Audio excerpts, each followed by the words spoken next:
All right, it's preparing it now. I was clicking the wrong account.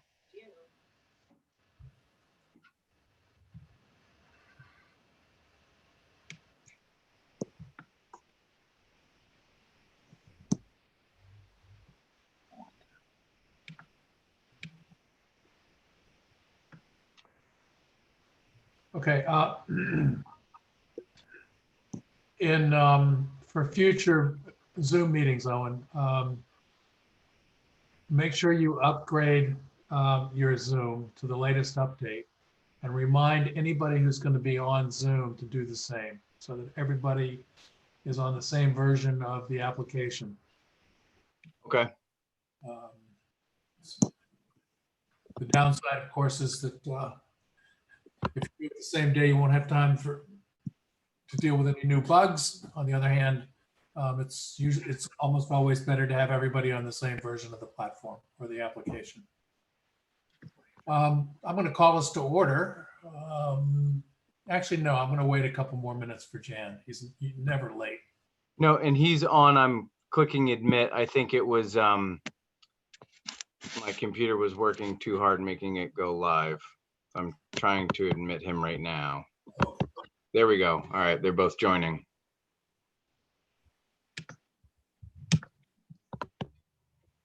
And then Walter, if you just want to remind folks that for the most part, I'm muting everyone, and that if they raise their hand, they can be recognized by you, and I can unmute them, but typically what I'm doing is just muting folks so that there's not too much background noise.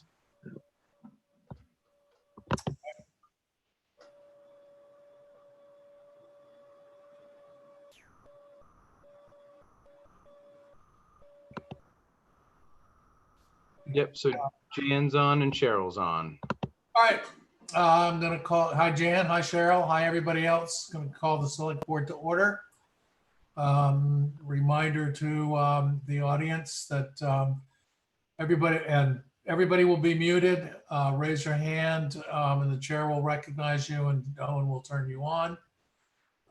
And people out in YouTube land, if you have questions or comments, you type or chat them in, and at some appropriate time, we'll read them and answer them as they occur or at the end of the meeting. Are there adjustments to the agenda? I don't have any, no. Okay, is there public comment for items not on the agenda? Like I said, Penny did want to provide some. Okay. Penny, you there? Oh, unmute her. Yep. I am.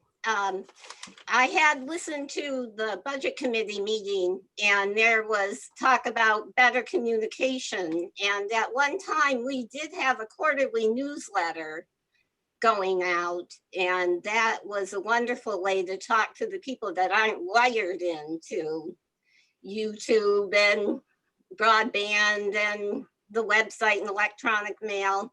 We had two free mailings, one with town report and one with the tax bills. So I was thinking maybe with the tax bills this year, you could do a mailing in with that.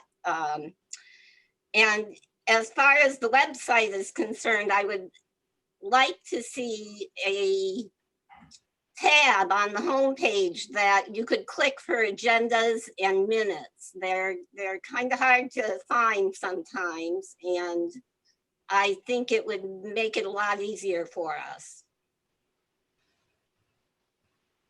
Okay, we will think through both of those. They're not certainly they're reasonable requests. I think newsletter fell into disuse for reasons that I don't know about. I'm not sure about. And yes, the website can use the improvement. So thank you, Penny. Jan, Cheryl, comments?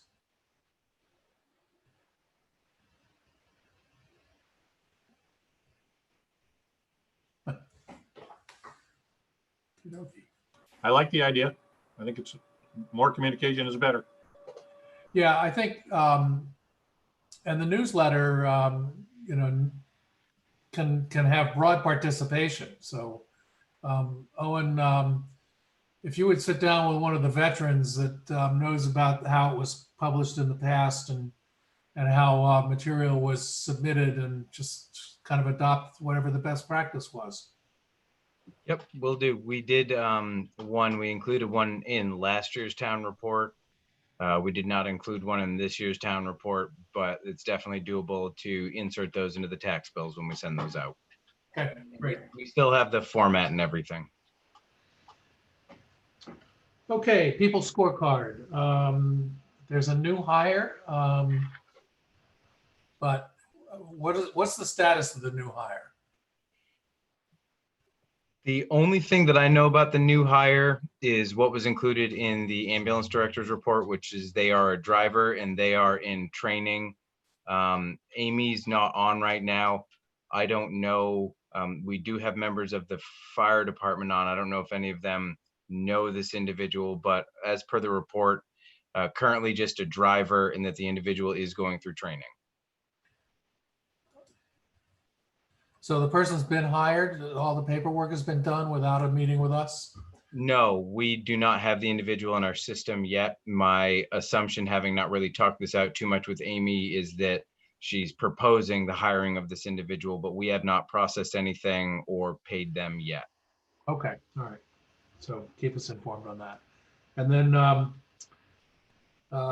this is Jerry Grierson's 38th year anniversary of service to the town, with a number of jobs, I think, that are too numerous to list. Is that the way? Carolyn came in today and said that she apologized that it slipped her mind earlier in the day, and she wanted me to know that last Friday was Jerry's 38th anniversary. So yeah, I included it on there. Had I known, we would have had some sort of proclamation written up, and we'll definitely get something for the board to sign to show our appreciation. Oh, and Amy, just so you know, Amy is being admitted right now. So in just a minute or so, you can ask some questions about Leemore. Okay. Amy, can you hear us? Yep. Did you want to provide any insight into your proposed new hire? Yep. Her name is Lamore. She actually lives over the Thomaston line. She's in a EMS class now through Midcoast School of Technology's adult ed program. She's got like a month left. So when would the hire take place? if you guys approve, then we would get her in to do paperwork and start training.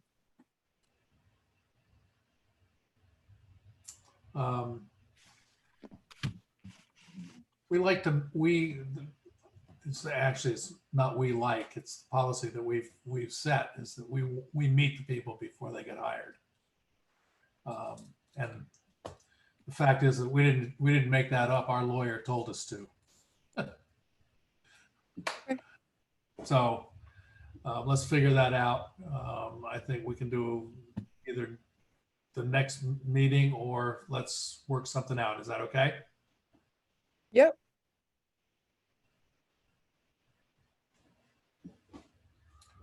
Okay, sorry, don't mean to be an obstructionist, but I'm just trying to get some extra people hired before summer comes and we lose some people because they have summer jobs and other things. So it's fine. we didn't know. Walter? Yep. Just something to consider. I'll be shortly sending out an email trying to do a work session, basically with the engineer, to try to go over the plans for the Island Road project, et cetera, et cetera. That being a workshop, there wouldn't necessarily be motions, but if you all wanted to make a motion under this meeting that you're going to hire that individual contingent upon a brief interview, I could then couple and work with Leemore to have her come online. If you all are going to be meeting with the engineers anyway, you could do a brief chit chat with her. And then if you felt comfortable, you did do an official motion today to hire, and Amy could go forward after that. All right, that sounds good. Jen? Owen, Owen? Yes, Cheryl? Hey, okay, I am muted. Good. I understand that our legal counsel said we should be involved in the hiring and firing. However, I think meeting personally, we're discussing this person. They've been recommended by our ambulance director, who hasn't failed us ever, that I would move that we hire this person based on the circumstances, and so that they can get in and start getting trained. That's my motion. We're involved. Yeah, I'm okay with that. I think we're in kind of unusual circumstances now anyway. I would like to still put the name and the face together like we have always done. But I'm comfortable at Amy's recommendation. If she's qualified and ready to go, I'm comfortable with moving ahead with it.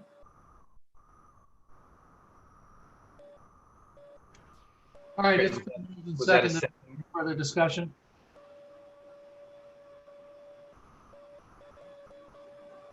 All in favor, Jan? Aye. Cheryl? Aye. I'm not in favor of breaking our policy. So. No. Great. And then what I'll, Well, let me just qualify that, and that I just want to make it clear that we set a practice. I don't think that this is a circumstance that warrants breaking the practice. Obviously, my two colleagues disagree. So this has nothing to do with questioning your judgment or your need, Amy. It's just adhering to a principle. Go ahead.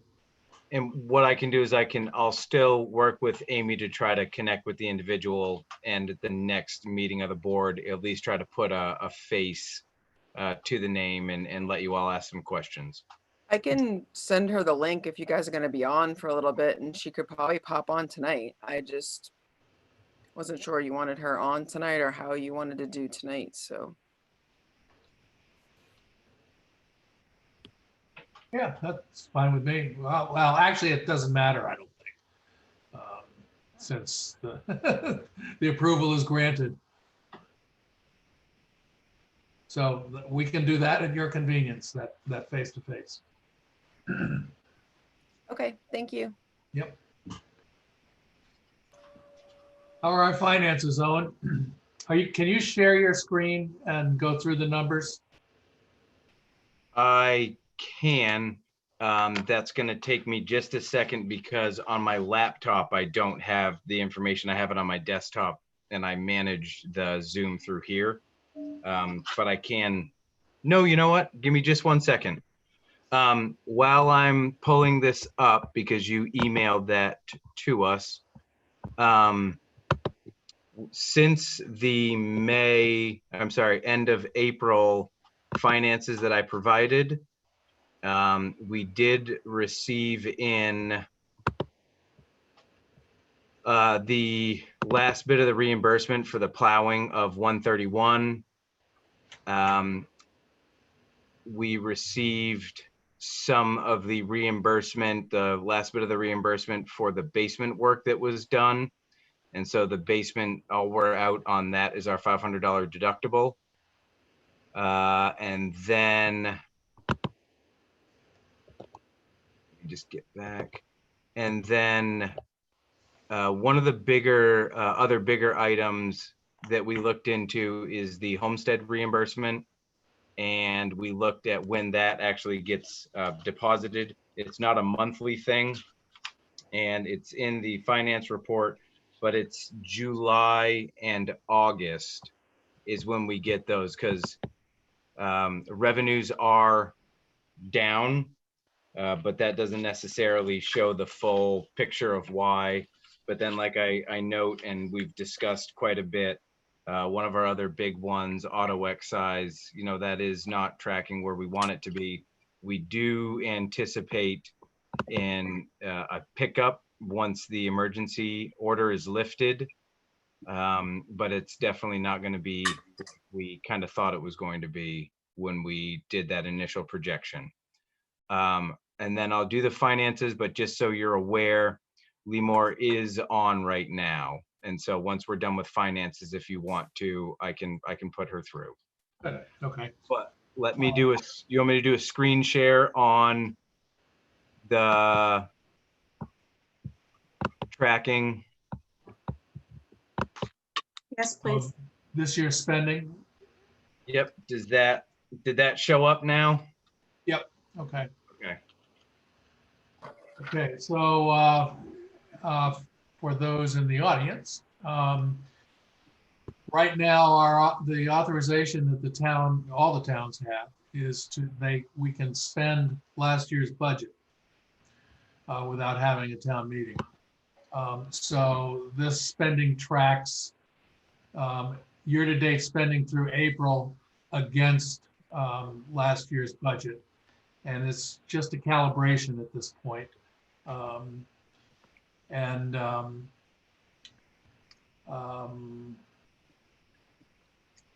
The only item, I guess, that could run over this year to net is ambulance, which is a factor of being fully staffed. And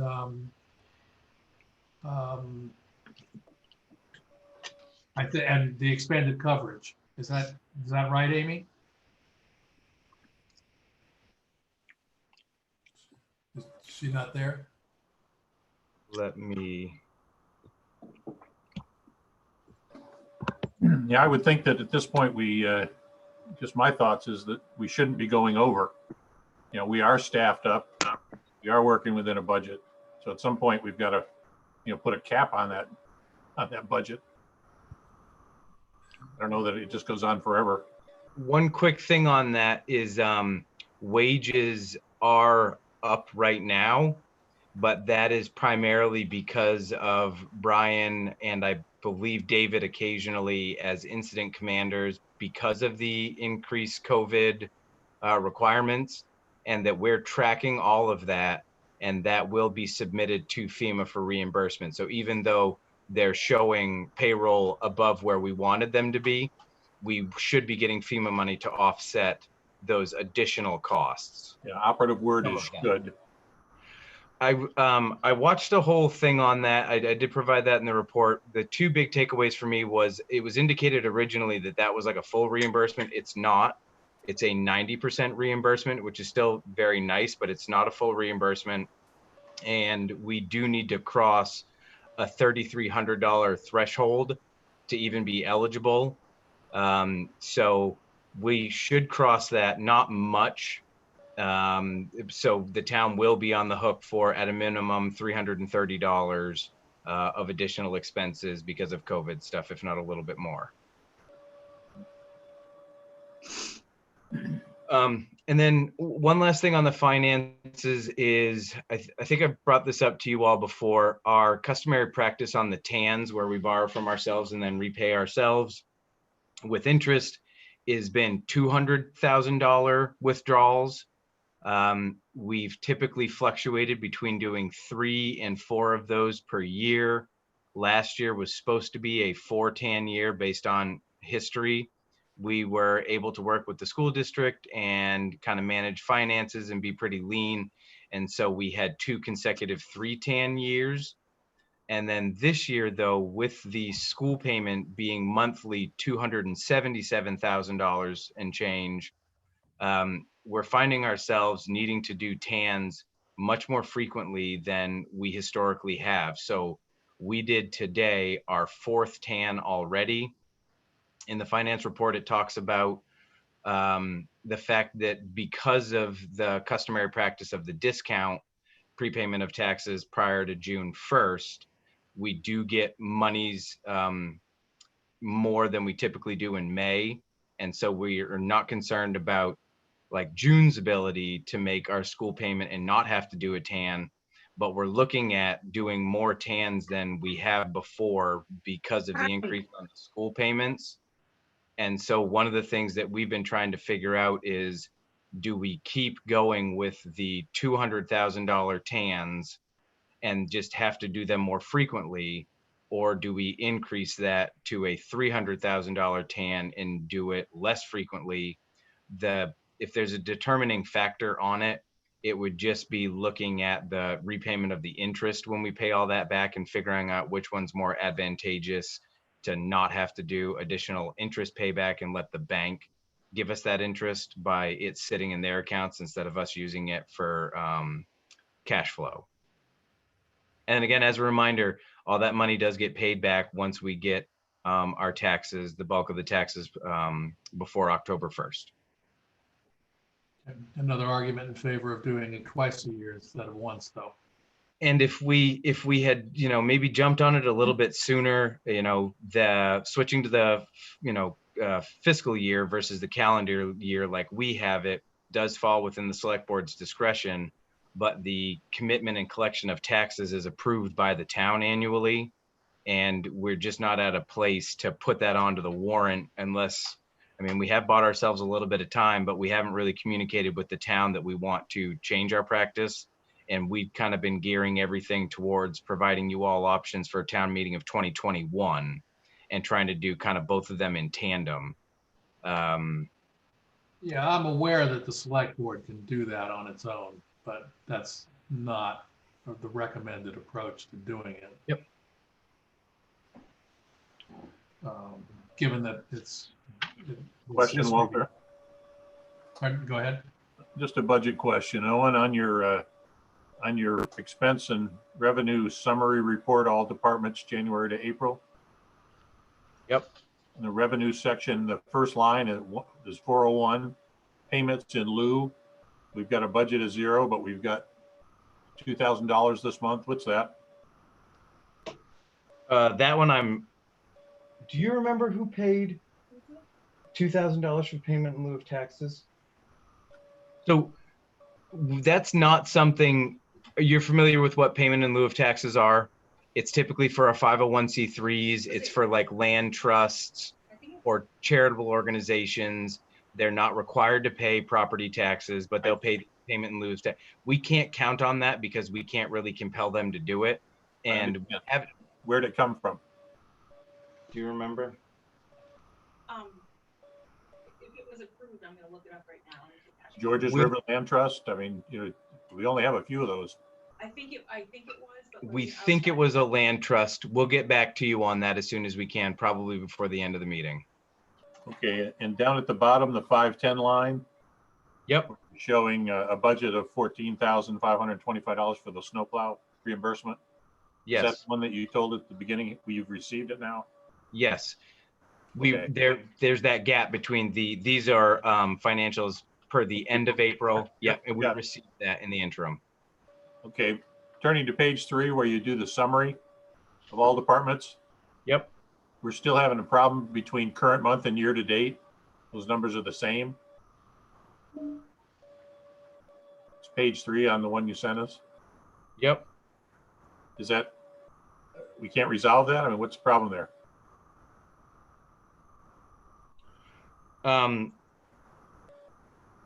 So at the end of this whole packet is some email exchange between Phil and Trio. Yep, I saw it. It has been an ongoing. I wish you could see. Phil was kind of frustrated that he couldn't get his comments back to Trio indicated on there. He tried a couple of different ways. It has been extremely frustrating. Trio will come back and say, oh no, it should look like this. And because of that, and then Phil will show them the 2019 stuff that kind of counters what they're telling us.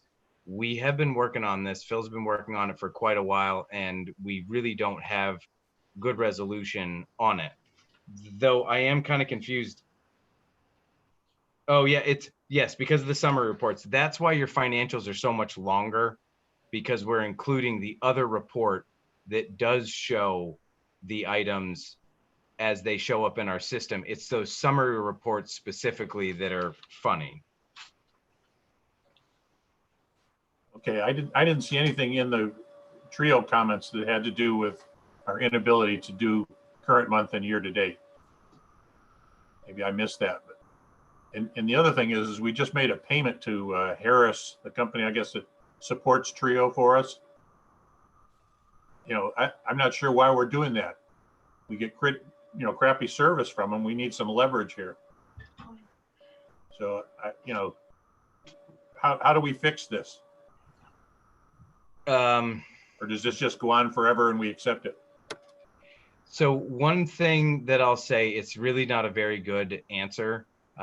If you were to talk to finance directors and other folks in other towns, a very consistent refrain is frustration on Trio and Harris local government.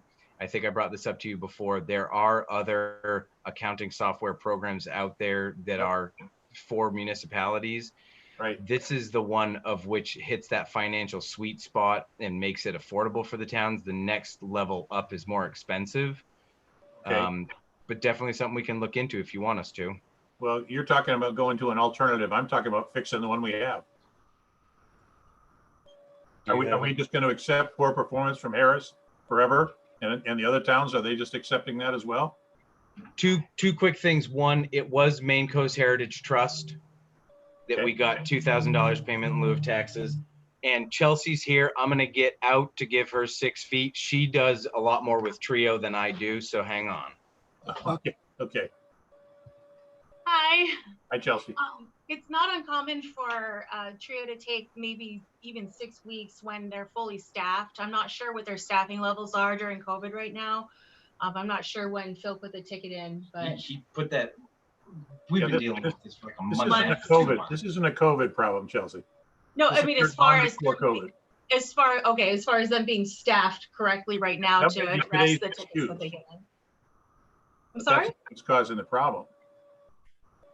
And I guess if other towns are having it, I'm surprised that, we aren't ganging up on Harris, we, the towns, and telling them to get their stuff together. I mean, this is crazy. We pay a lot of money for that system, even if you're telling me that it's the best deal. And we get lousy performance, and we have, for at least the last couple of years. If there's one silver lining, it's this. I saw in an email recently, and I'll try to pull it up again. There's one group of municipal employees that they're not really specified in state statute. We're not required to have them. And those are finance directors. A lot of towns do have them. It's a very common position, but because it's not required, like tax collectors and treasurers and clerks, and you don't have to have a manager, but most towns do, they don't have an association. It's something that I've talked with Camden's finance director about. And because they don't have an association, I was actually just talking with her about, sorry to go on a tangent, but it was really kind of interesting. When we do insurance renewals through Maine Municipal Association, right? It says, show me all of the expenses as per your profit and loss. I can't remember what portion of our audit, but it references this very specific portion of our audit. So, okay, I go to that portion of the audit, and the way in which our audit displays this information is very different than how MMA is asking for this information. So we have to go into our system and, break all these numbers apart and add them up differently.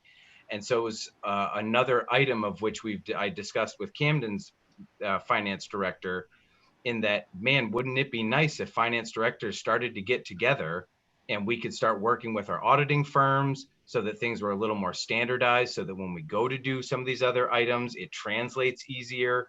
But that is something, I'll try to pull that email up. I think they're trying to start a group. And with that group, it might be a little bit easier to leverage Trio, because we can't speak in a collective voice. It's just all of us chattering in and amongst ourselves about how annoying it is. Okay, so that's all very interesting, but let's go back to the original question that Jan asked, which I don't think was answered. Nope, And I don't think it is. That is, why does current month and year-to-date show up as the same? And I don't have a good answer for you. as best I can tell, that has nothing to do with the back and forth between you guys and Trio. That's not being covered in that dialogue. What's being covered in that dialogue is the appearance and non-appearance of 0 items on the revenue side. Am I right about that? Nope, you're correct, and I don't have a good answer for you. Well, okay. So would you please get an answer? Yep. Yeah, and I'll be interested in following up on, if you put a group together, because I think it's time, even as a selectman, maybe some of us need to get involved and have little face-to-face with this organization. You know, we, small towns, this is a burden on your staff. You know, you got 3 people in there and they're spending all kinds of time fixing software problems that should be fixed. And yet we're still paying them what? We just paid them $20,000 for something? Is that this whole year? Or is that 10,000. a quarterly payment? Yep.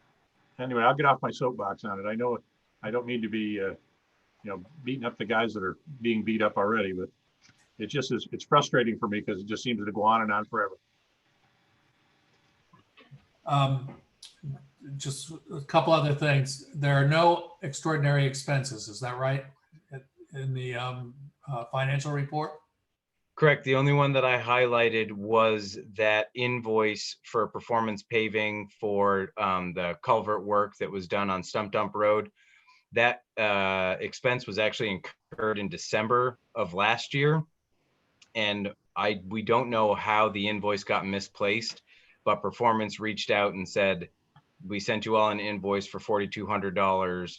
Why haven't you paid it? So that we did pay. So that's basically our only unanticipated one that we weren't aware of. Okay, then just, there is talk in the political halls, I guess, that the homestead exemption is going to be reduced. In other words, the 25,000 is going to be dropped back down to the 20,000. So Great. watch, revenue loss is our biggest risk. Yeah. Okay. So do we have the candidate, Amy's candidate on? Lemore, and I apologize if I keep mispronouncing your name. You said Yeah, it perfectly. she's on. Hi. Hi, I'm Walter Wrights. I'm on the select board, and Jan Gaudio is on, and Cheryl Waterman is also on. How are you? I'm good. How are you? Good. Tell us about yourself. I'm a school teacher as well. I work for South in Rockland. I work in the ISP, special ed department. So you know Mark Feldman. Yes, right. I'm in the ISP program, so it's more contained behavioral program for kids with special needs. And I'm currently in the EMT class through KVCC. I'm working for Thomaston EMS. So I'm an EMT in training, you can say. And I love what I'm doing. And what's the attraction of South Thomaston? It's close to me. I'm right on Gleason Street. I'm the last house in Thomaston on Gleason Street, so I can see South Thomaston across the river from here. And I know some of the people, they're working also with me in Thomaston, and they're great to work with. I have summers and vacations available and weekends throughout school as well. And as I said, I love what I'm doing and I want to do more of it.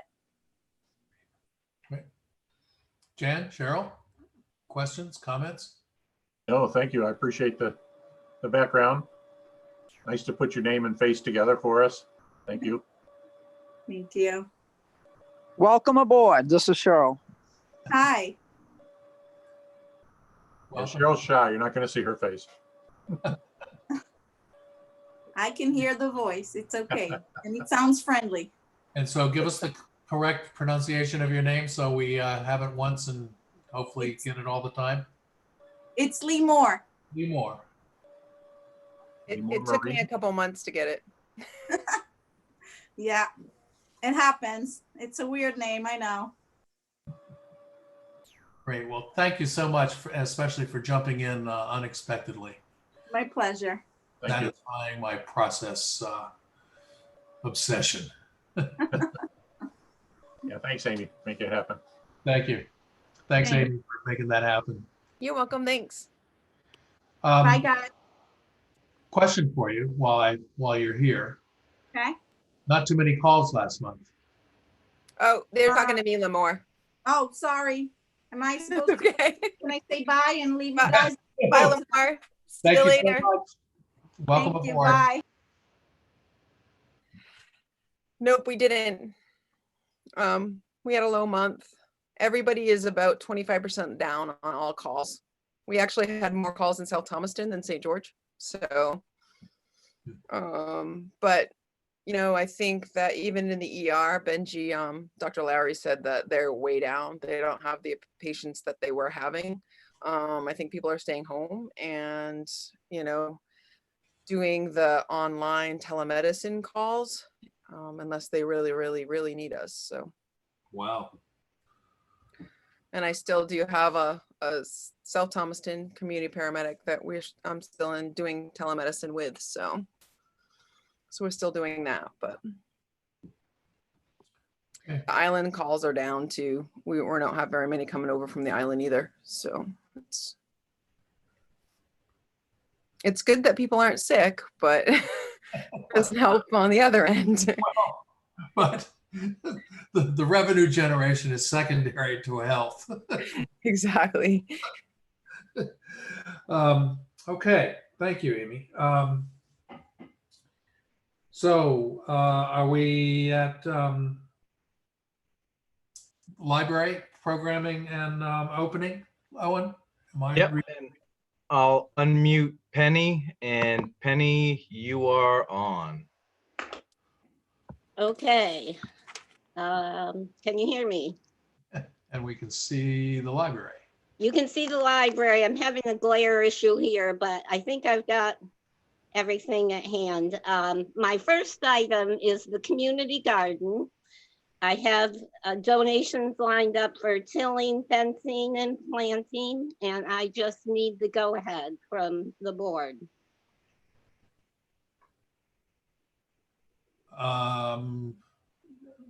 Where? I'm missing the context. I'm I sorry. had asked in December to pursue a community garden on the Guilford Butler School grounds. Right. Okay. That's yeah. Can you tell us where it's going to go, Penny?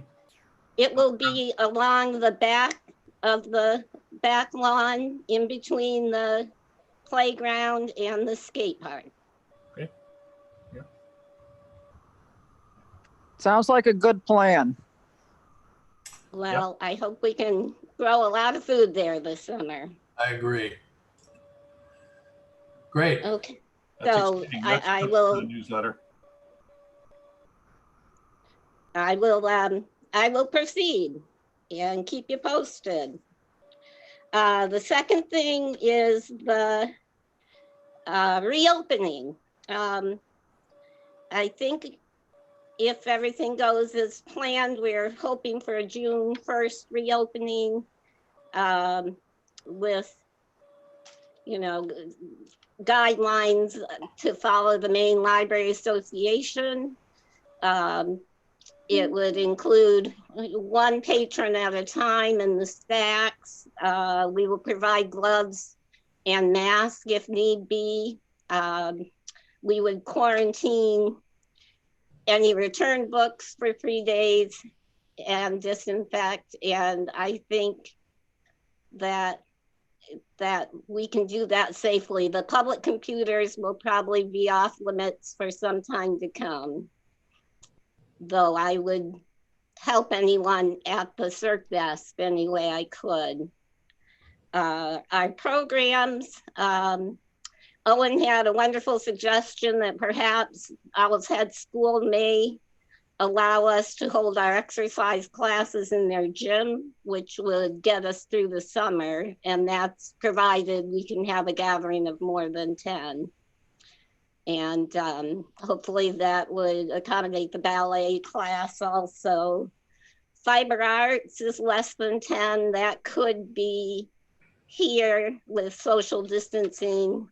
Mahjong is another matter that hasn't been figured out yet.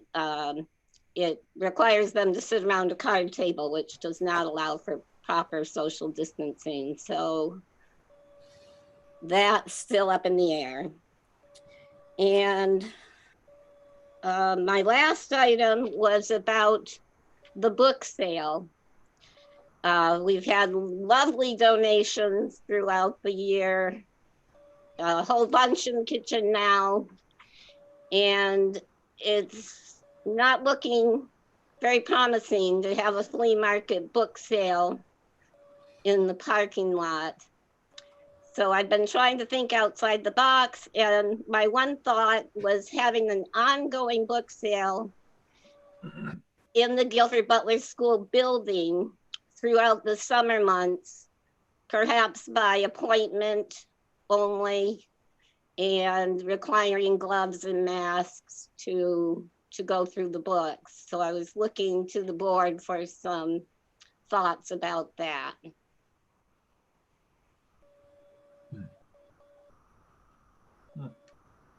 Jan, Cheryl? Yeah, I'm just, I've given it some thought.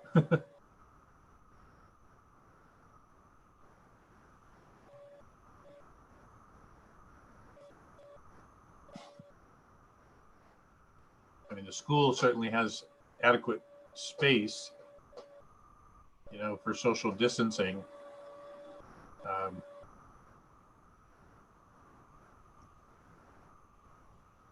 You know, what about the idea, Penny, of literally holding the yard sale, if you will, in the school and just controlling access in and out of the building to keep the number, you know, down to whatever is allowed at that time?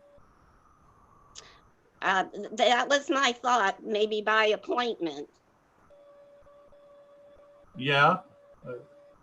I was thinking more of like a specific date, specific hours, but, you know, manage it. And then, you know, normally you keep it open afterwards where people can just come and take the books.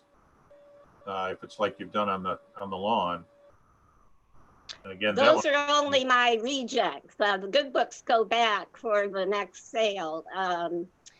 The problem is our book sales are usually more than 10 at a time. And I'm reluctant to just advertise hours and then make them line up at the door and come in one at a time. I need to be very careful on how these books are looked at. People don't buy books without picking them up and looking at them. Exactly. When- Concerns about having it, you know, go on for days and weeks is that, you know, you're going to have a lot of handling of those books.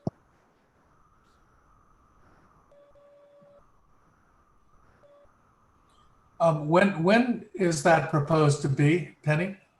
Well, I thought that it's usually the flea market would be the last week of June. So I thought maybe through the month of July, it would give me the month of June to get the book set up there and advertised and for appointments to be made. And then, you know, see how much interest we got through the month of July. The tables are there already from the open house, and half the books are in the kitchen and half of them are in the basement here.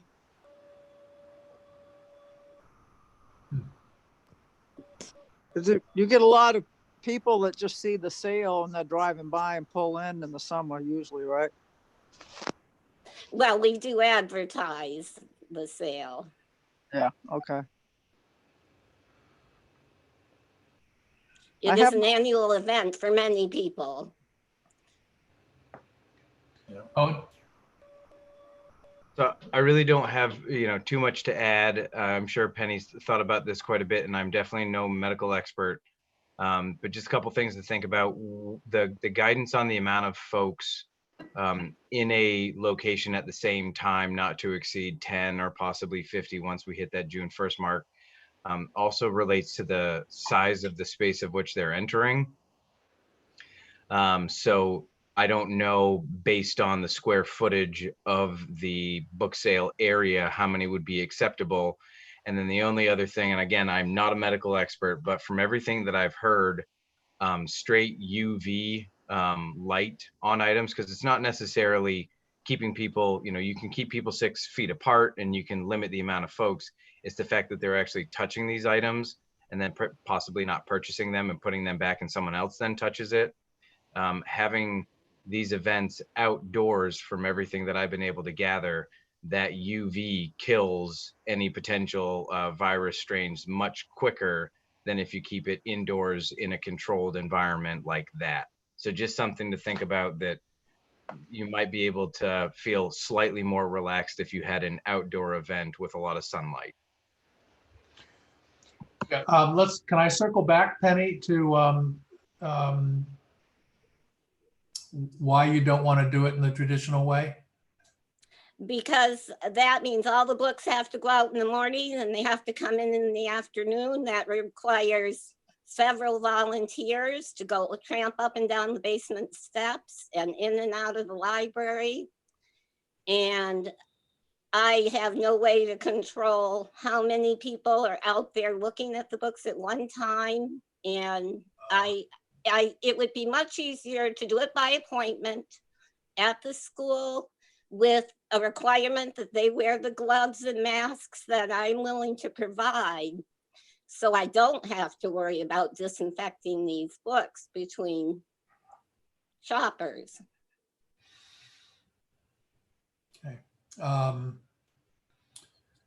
Mo, you have any thoughts on that from a health officer perspective? I do. Regardless, there's a cross-contamination issue, whether somebody's wearing gloves and a mask or not. They touch their forehead, they go to scratch their nose, and then they touch the book. So either way, they'd have to be disinfected somehow in between being handled. So that's concerning to me. And the ability to restrict people is great inside the building, but literally after 10 people go through, you'd have to lock the door again and Lysol or disinfect everything that anyone could have touched, and then, introduce more people back in and keep going back and forth. So it's going to be very taxing. But I mean, if Penny is willing to do all that work, which it seems as though she, is for that, that's what would need to be done. So can we document all the do's and conditions? Penny, Mo, anybody else line up? I want to support the effort, but I want to make sure that that we do it within guidelines and also safe and sane. I don't think there's anybody who's more sensitive to that in the town actually than Penny, since she made all those masks. Thank you very much, Penny, on behalf of anybody who's using them, by the way. So do you need an absolute answer now tonight, Penny?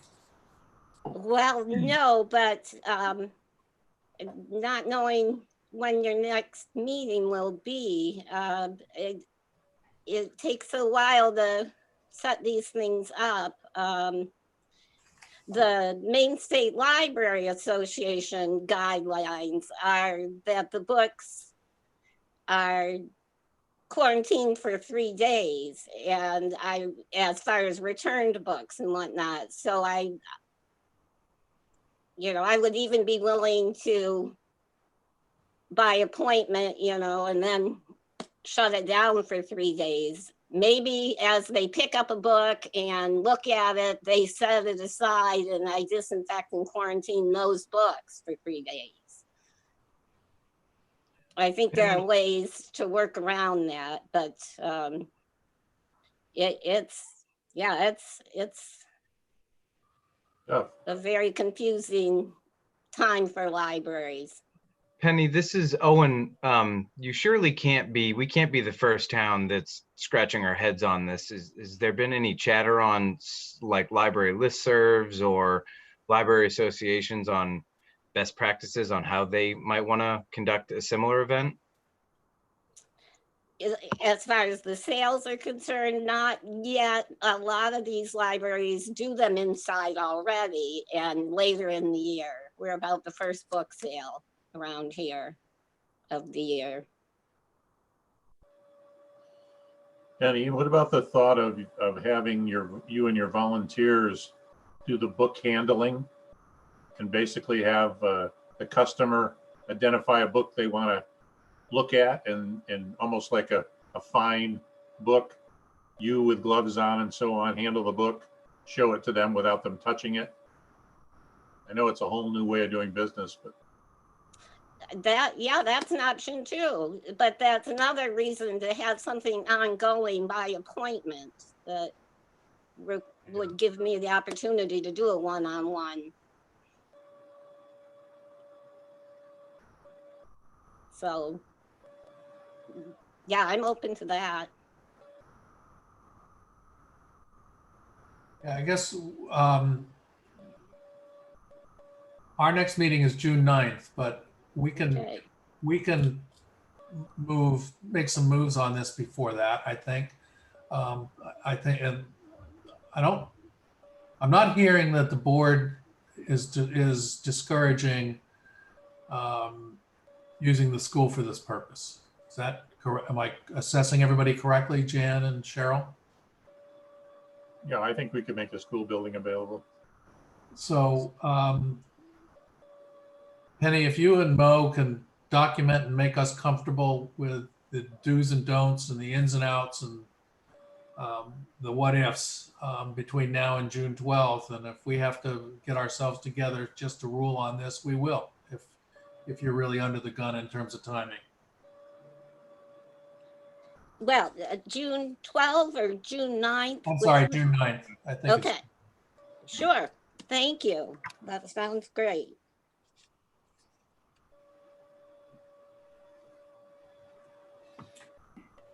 Okay.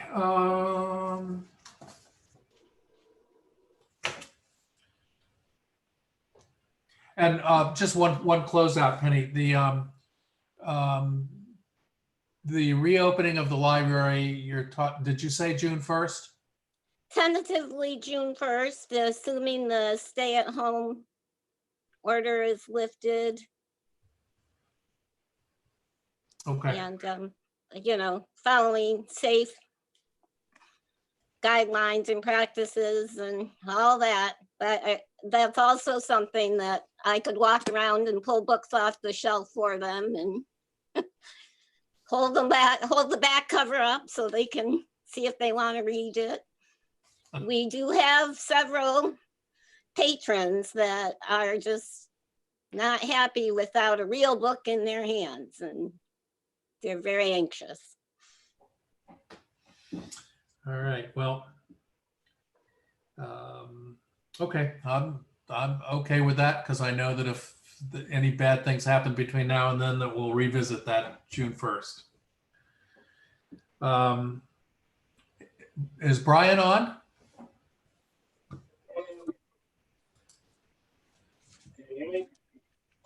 Not very well.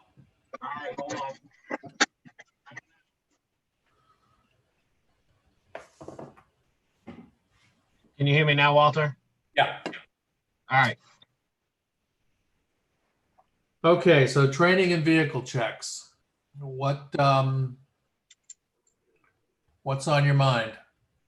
Well, the other day, Saturday afternoon, the 4 chief officers discussed or had a meeting to see about moving forward come June 1st when they lift it back to 50 people gatherings.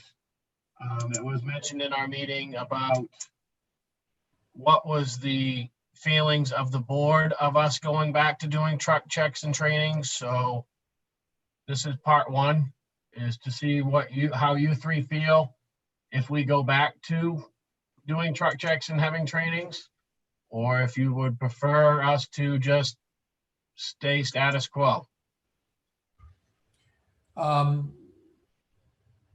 Let's tackle training first. What would that entail and where? Well, it depends, because right now we'd have to reorganize and reconfigure our remaining trainings depending on how the COVID-19 requirements go forward and topics would change. We would obviously have to keep in fact the whole 6-foot aspects to the process. So we were just, if what we're looking for from the board is if you guys are okay with us moving forward on coming up with training topics to get people back in the swing of doing things, then we would like to do that. If not, I mean.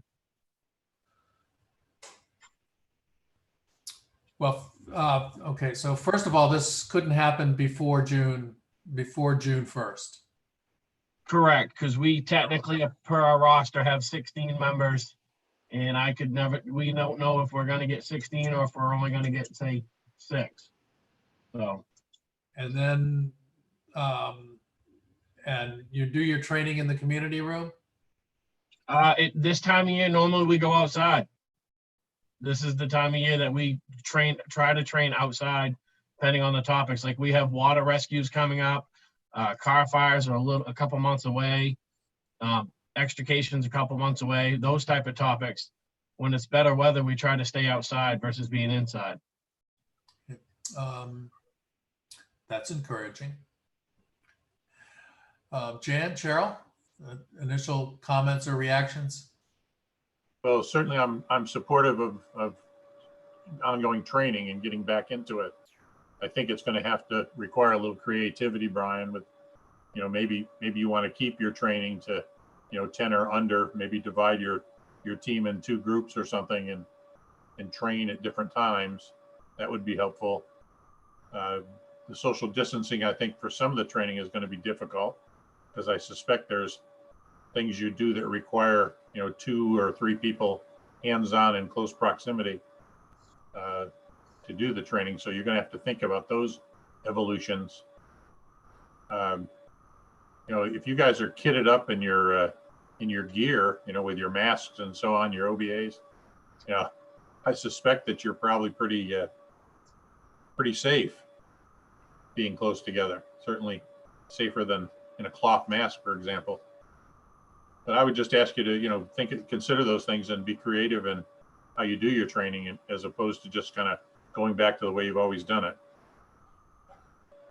Yes, that would be the plan. That's just an extra thing that the training committee would put together moving forward. As we all know, it's not status quo anymore. It's now to the new way of doing things, and we will have to juggle that to make it work and keep everyone safe on the department. Yeah, your truck checks can be done outside once in a while too, right? That is correct. This time of year, we would do them outside. We don't have to do them inside. Yeah. So, and we can Sounds make like- that, just going off what Jan said, we can still make that work. Yep. To the best of our abilities on the whole process. I think it's the more we can get back to normal, the better, or whatever the new normal is, but do something.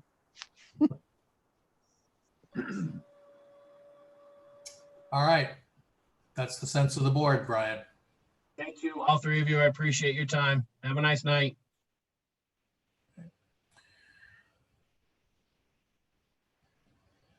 What's next, Owen?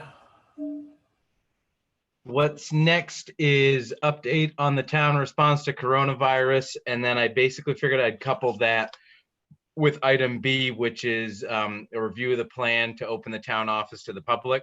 We're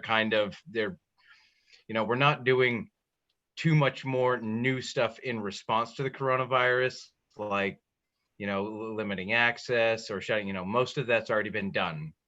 So now we've been in our holding pattern, and with the governors indicating that June 1st, we can start doing some light opening.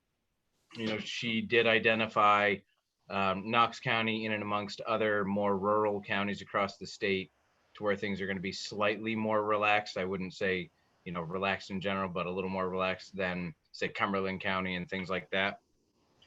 So tentatively right now, our plan, and I only say tentatively because you never know how the virus is going to morph over time or what the governor might do for new orders. But we have a tentative date for June 1st to open up for customers, allowing them back into the building. We would allow only one customer group at a time. And I say customer group because if it's, say, a husband and wife, or a mother with her young children, or a father with their children, or whatever, we wouldn't want to have to say, you know, the other individual has to stay outside, but we would only let one customer group in at a time. The bathroom would still be off limits. The back office would still be off limits. So people working with the code officer, Mo and I haven't talked about this yet. We still have a little bit of time to figure that out. I'm not sure exactly how she's going to want to work with her customers on permitting. She can do a lot on site visits. You know, it's a little bit more of her time that we have to compensate. But so we would segregate out we would keep everyone in the front entryway here. No one really goes to the water cooler. We would kind of segregate that area off. We would have a sign on the front door just reminding folks that the governor's order requires face masks. We did have Penn Bay Glass come and take measurements on Friday. That was kind of, I applied some of my discretion and approved that. That was 895 for that. That's another one of those FEMA reimbursable items. Plus plexiglass in front of the service Yeah, desk. tempered glass. They said that the plexiglass is just, people are really having trouble, but for all intents and purposes, it's a high quality glass. It's easy to clean. It would allow for items to be slid underneath. Yeah, it's going to be a permanent fixture. It'll be on the outside of our metal doors that we have here, so we can still open and close the metal doors from in here in the office. I approved that on Friday because they're getting a lot of these requests and they wanted to get moving forward on it so that we could be ready for that June 1st. We would have hand sanitizer. Question. You have a question? There's a question from somewhere. Betty. Is there any Yep. way you can get it bulletproof? I asked him.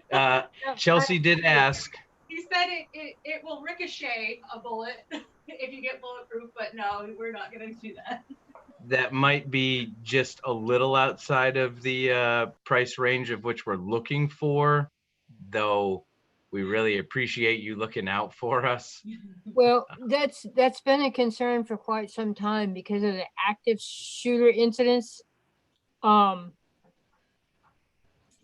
it really might be a good idea to look into it. While you're doing it, you could kill two birds with one stone.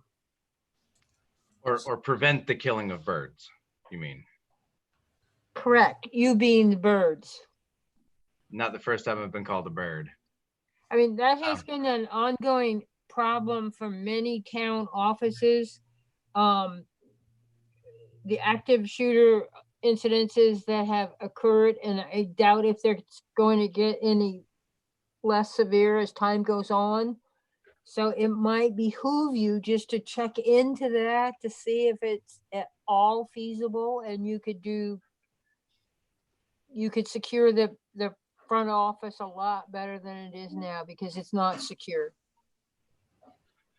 One thing that I'll say is that when we work with the installers on it, we will ask about the hardware that they will be installing the tempered glass with. And if we transit, would it be a difficult thing to take out the tempered glass and put in bulletproof glass, or are we tied to a certain thickness of glass itself? I can look into that, but we don't really have the budget right now for it. I'm not, if the board chimes in and says they fully support that, we'll continue to explore. It's just not, we're trying to prevent germs and not bullets at this time. Yeah, let me speak to this only because I've had some experience with bulletproof glass, and particularly at pass-throughs and so on. It's a whole different setup. I mean, first of all, we're probably dealing with walls that you could shoot a .22 caliber through because they're probably sheetrock walls with nothing in between. So the idea of turning the town office into something that would be bulletproof or even protective. You can't have a pass-through in bulletproof. First of all, you've got to have something that you put something in and then it slides under, like a bank has. There's a whole lot of different things that got to be considered. It would be significantly more money, and I guess, you know, I'd see that happen in post offices before I'd see it happen in town offices. So there's other places I think that, you know, I just can't see. Yes, it's possible, but I think it's a significant expense you'll find if you're really going to do it as it should be done. My thoughts. Agree. Keep it going, Owen. All right. We invested a little while back in the disinfectant wipes. And so we're going to keep folks constrained to just one of the two windows until things become more relaxed, and then we can start transitioning to both windows open. It's for 6-foot purposes. So we'll have customers just at one counter. We'll be able to wipe those counters down after each customer. We have plenty enough of the disinfectant wipes to do that. We'd have hand sanitizer. So that's basically our plan, just limiting the number of folks in, putting some commonsensical items up, and then making sure that sanitation is available for folks when they come. And then we'll continue to see what the governor's orders are and relax accordingly, hopefully eventually getting to where folks can, you know, we can have more individuals waiting for the code officer, and then folks waiting in line and having both of the windows operational. But that's our soft opening for June 1st. Do you all have any questions on that? I have one that one of your comments triggered a thought that the town landing, normally we will call and have them bring the outhouse. So that will be interesting this year, how, if we even get an outhouse at the town landing. I think it's already there. It's already Okay. there, but that's not us. No, no, but we're asking for it. You know, I'm Yes. just saying. Oh, so the one that's there is not ours? My best guess is that, and I've talked with Pam, and I apologize that I didn't ask, with the gig store replacing their septic system recently, I believe that they brought that in so that employees and customers could still use it, but they had to like keep pumping their tank out, and to minimize the amount of times you pump your tank out, you put an outhouse out there. We looked into it. We have not requested that. We're not paying any invoices. We typically do it next month. Okay. Beginning of next month. Yep. Because that was not placed optimally for people to picnic at the picnic tables. Yeah. So I was surprised when I saw it there the other day. But so that's not ours. So let's see if we can have them remove that and get ours at the right time and then put it in the right place. And I'll check in with Pam at the gig store and confirm that, but that was something that yes, we observed, but that's not ours. Yeah, I'm not sure why they didn't put it on their property then instead of the town's property. Put it in the park. Well, and it was one of those things. It showed up, and it was, oh, you know, they brought the outhouse sooner than I guess we thought, Right. And checked in with Phil because it's about roughly where we would normally put it. But yeah, that wasn't us at this time. So yeah, I mean, that's basically where we're at on opening. We still continue to service customers through the window currently. Encourage folks to do on the online registration. I don't know if you saw, Chelsea did a great job on expanding on the main page anyway, making it a lot easier for folks to access our online capabilities.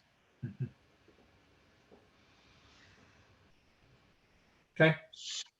So town meeting. Want to talk about that? It's item C on the agenda. Yep, I know. I'm not sure much has changed since our last discussion. I think we're still waiting for the governor to make some decisions. Well, I've included Mike Mayo. He's participating. It was primarily Mike and I talked today. He can speak for himself, obviously. but he didn't voice any significant concerns about any of the different options that he and I talked about today that the board's discussed with legal counsel. I brought him on primarily so that you all could hear that straight from him, and also that he could track with us, because as Mike and I talked today, whatever format we go with, I think the term I used was kind of process jujitsu. And so there's going to be some additional moving pieces, however it is that we do it. And so I wanted him to be more aware of the board's discussion. And, you know, if you all are supporting kind of one concept over another, the most recent one that was flagged was doing a radio broadcast. I passed along to you all communication from Ray Sisk about the county having that band frequency. I think from our discussions here in the office, we are more in favor of trying to, as soon as June as makes sense, move on a limited item warrant to where we encourage folks to view the conversations around the budget and the warrant items on the YouTube channel, have the limited participants in, say, the fire bay, move items, second items, see if there's any amendments that happen, and then print out those ballots and communicate to the best of our ability to the town when we're going to do the actual balloting. We would print ballots off here and then hand them to folks after we've checked them in as registered voters. It's very similar to what you all discussed with Kristen.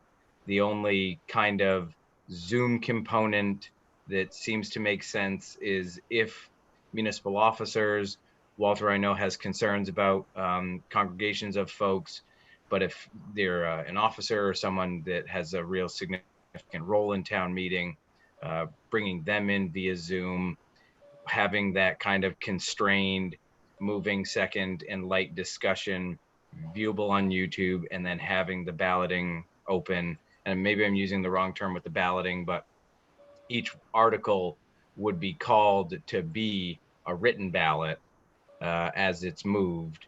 And then once everything has been kind of, the discussion has been ceased and the vote has been called, we know that that item is confirmed to be on the written ballot. Once all the items are called, the voting still continues to stay open, and then we print ballots off and hand them off to folks as they drive in. All right, I don't understand the details as you've laid this out.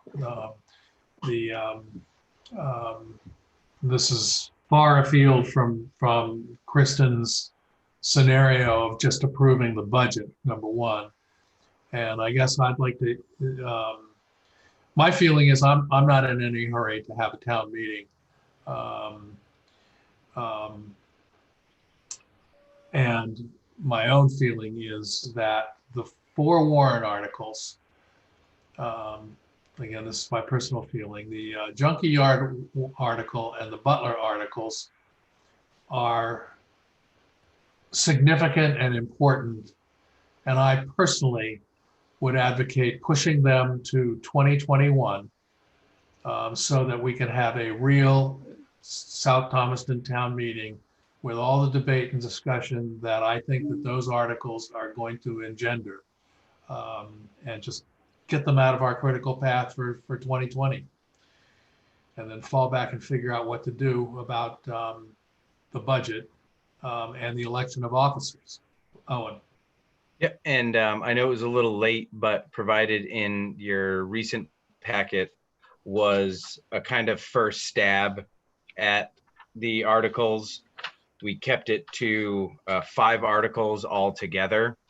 There is another revision to where we could have an 8-article warrant. That one would include write-ins for select board, write-in for school board, and then the establishment of the reserve account. I'm not tied to any of those by any stretch at all, because we're good on all those. But what you have in your packet is Article 1 to elect the moderator. Article 2 is all of the municipal budgeting, just in a consolidated fashion. Article 3 would be the borrowing for the streetlight conversion. Article 4 is kind of your all's annual powers. Article 4 could also basically go away because those ones are not date specific necessarily. The only one that's date specific is the expenditure of funds in the interim between January 1 and when we have town meeting, but we already have authorization to keep doing that. Article 5 is the more critical one because Okay.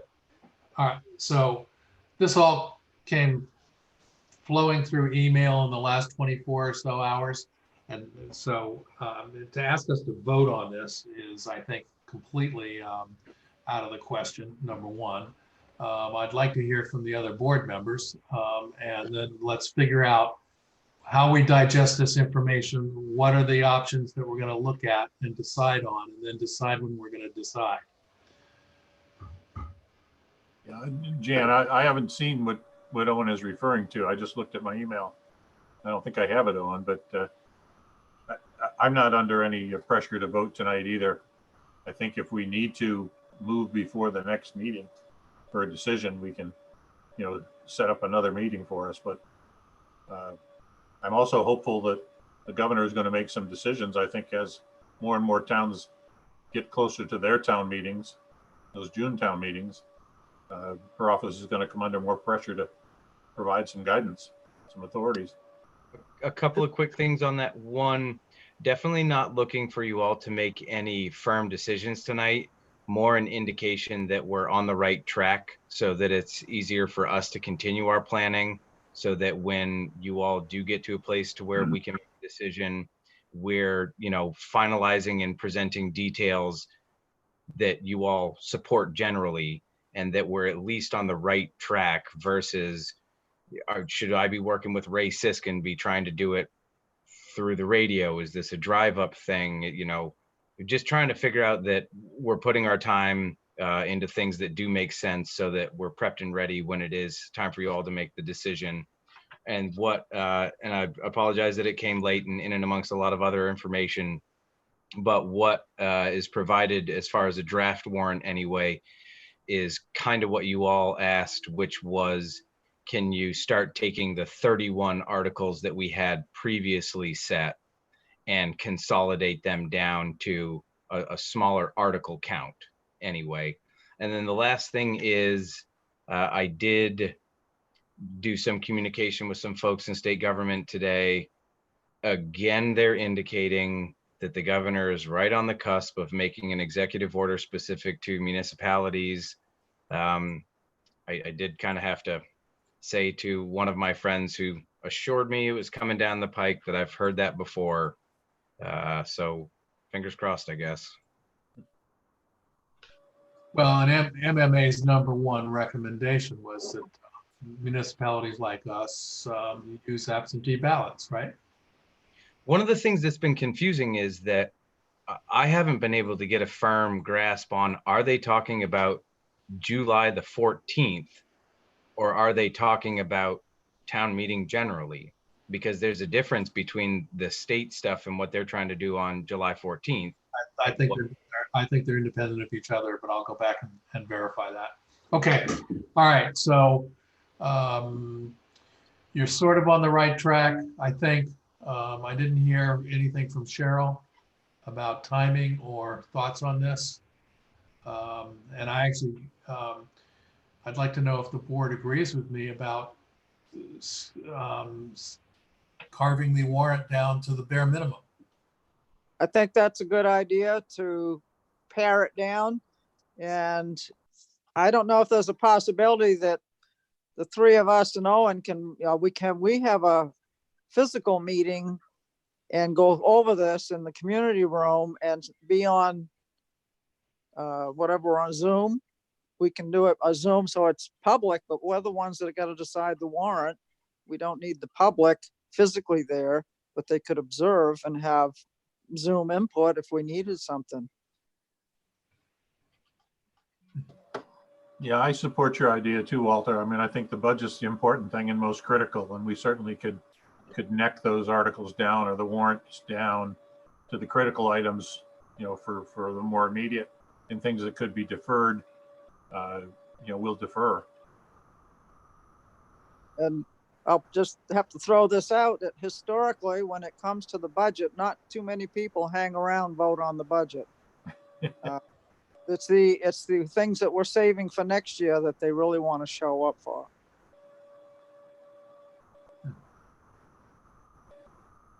Yeah, and what I'll do is I'll send out that draft and then the other version. So I've got the 5-article version and an 8-article version. I'll send those out so that it's not lost in the 80 pages of the board packet.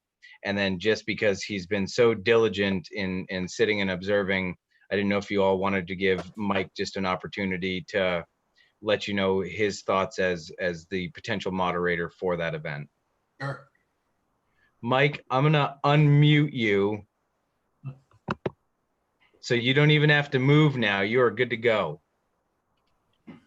If I'm lucky enough to be elected your moderator, I haven't heard anything discussed tonight that leaves me terribly upset. I know that all the towns I moderate, all 7 of them, are waiting for clarification from the governor or the secretary of state or both.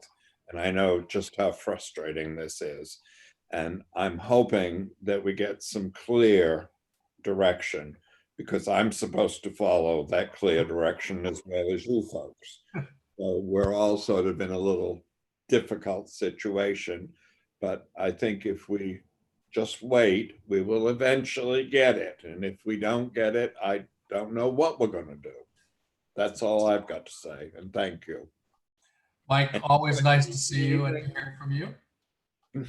Okay. Thank you. All right. Well, you Thanks, folks, Mike. okay. You take care, and I'll hopefully see you when this is all settled. Great. We're looking forward to it. This is my first Zoom meeting ever. And I'm going to close the computer because I had to borrow somebody's computer. And that's why I'm listed as Darcy Milan. We did a good job. Okay, bye-bye. Good luck to you. I couldn't figure out who Darcy Millard was, and I was afraid to ask. I couldn't either. When they first did the request, I was like, man, if I have to boot this person, hopefully they at least on early in the meeting. Yeah. But I noticed you used the waiting room. I did. In yeah, the technology is not beyond me or the folks in this office. It's economies of scale and volume. That's the big thing, is, you know, doing it with 12, 15 people, really not overly difficult.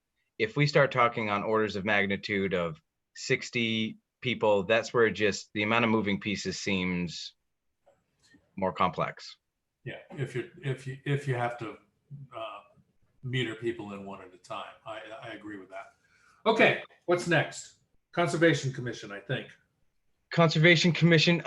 I did have Wes. All right, I will take responsibility for getting the 4 of us together to sort through the warrant action items.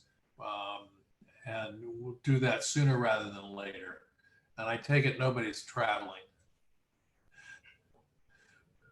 My poker game is called off in St. Augustine, so I'm home for the duration. I'm traveling the rest of this week, Walter, Wednesday through Friday, but that's it. Okay.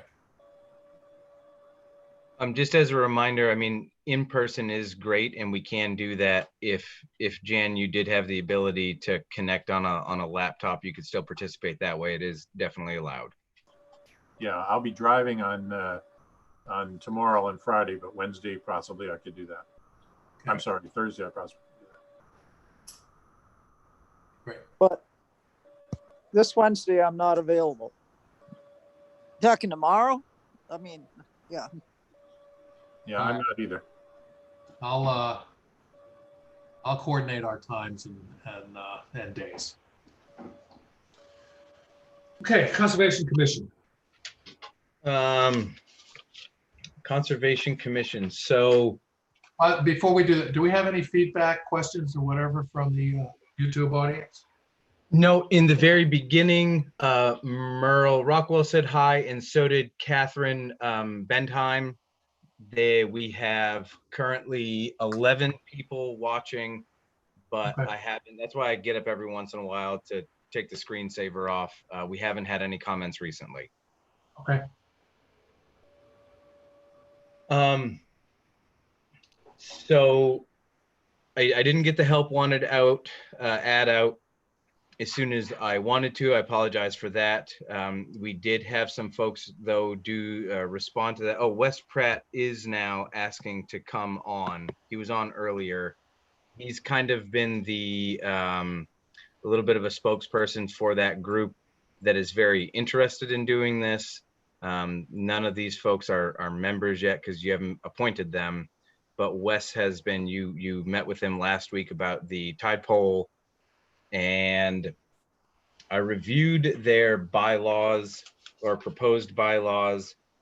I did some kind of just wordsmithing of things to just have it flow a little bit better. Is that what you Not sent? really. Yes, correct. Yeah, it was silly things like chairman to chair, to just simply chair. Struck some of the names that were on there because we can't have people that haven't been appointed to a committee be the president of said committee. You all have a healthy amount of discretion on this. Like was provided before is kind of the do's and don'ts on conservation commissions. The operative word in that statutory language about what they can do is that, you know, they may. So you all can allow them to accept land. You can allow them to, do you have that? Thank you. Distribute books, maps, charts. They can have care over our public parks if you all want to, subject to the approval of the municipal officers. Direct the expenditure of all monies appropriated for the improvement of the parks if you all wanted them to. Hold on, this is all Title 38, 3261. Correct. And that was the statute that you referenced when you confirmed the creation. Okay. What is the intersection or interaction between Conservation Commission and Planning Board? And Planning Board? Or is that for us to sort out, or for those two bodies to sort out? So Chelsea, I have, a good amount of knowledge. Chelsea took a little bit of time today to do a little additional research on this specifically. I don't have much to add other than that they can guide the planning board on certain like wetland decisions and that sort of thing. Oh, Work in okay. concert together. Resource protection, items of which the planning board's asked to make decisions in sensitive areas throughout the town. The Conservation Commission can provide guidance on what they're seeing to help the planning board in their decision making, but they're not a part of the approval for a permit. Okay.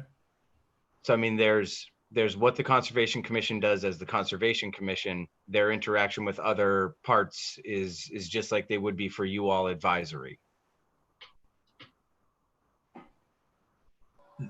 The one thing that I just really didn't like and think was unnecessary, I suppose, was under section 10, they had waivers and amendments. I never really like it when you give a body the ability to waive all of their own rules if they want to. And it was also just kind of awkwardly worded that it didn't say how and their mechanism for it. I think that the point of this line that I struck, these bylaws or any provision thereof may be waived, but only if they remain consistent with the applicable law. That's mitigated by section 9 above it, which says they have to be consistent with law. So if the law changes, then they just have to be consistent with that, and they don't need to waive their own rules to be able to follow that. They also say that their membership shall be 7 members, and I would say, why shouldn't it be up to 7 members? Can you have an effective Conservation Commission if we don't have 7 people volunteer to be on it. Well, we do have 10 folks that have put their names forward. If, yeah, I mean, up to is definitely, that's a very acceptable amendment. And then you just have to define at that time, you know, who you want to put on it. So your appointments would guide and dictate who is the membership count. And I think Penny wants to ask a question if you want to allow her to. Yep, Penny, I'm gonna unmute you. Go ahead, Penny. My question is about the Title 30A 3261 that says that this commission would be established by the municipalities. And that seems like it would require town vote, not the officers' vote. Because right under that, it says the officers may appoint at least 3, but not more than 7. And it was discussed in February that we would establish a committee to look into a commission being formed, and that there would be a sign-up sheet at town meeting. And so far, the only sign-up has been electronic, and that was the mail that came last Thursday and the notice on the website. But I would ask that there was a time period with a physical posting at the post offices and wherever, that people that aren't wired in could express their interest in participation also, and consideration for this commission. Yeah, that's it seems to be surfacing at every juncture now is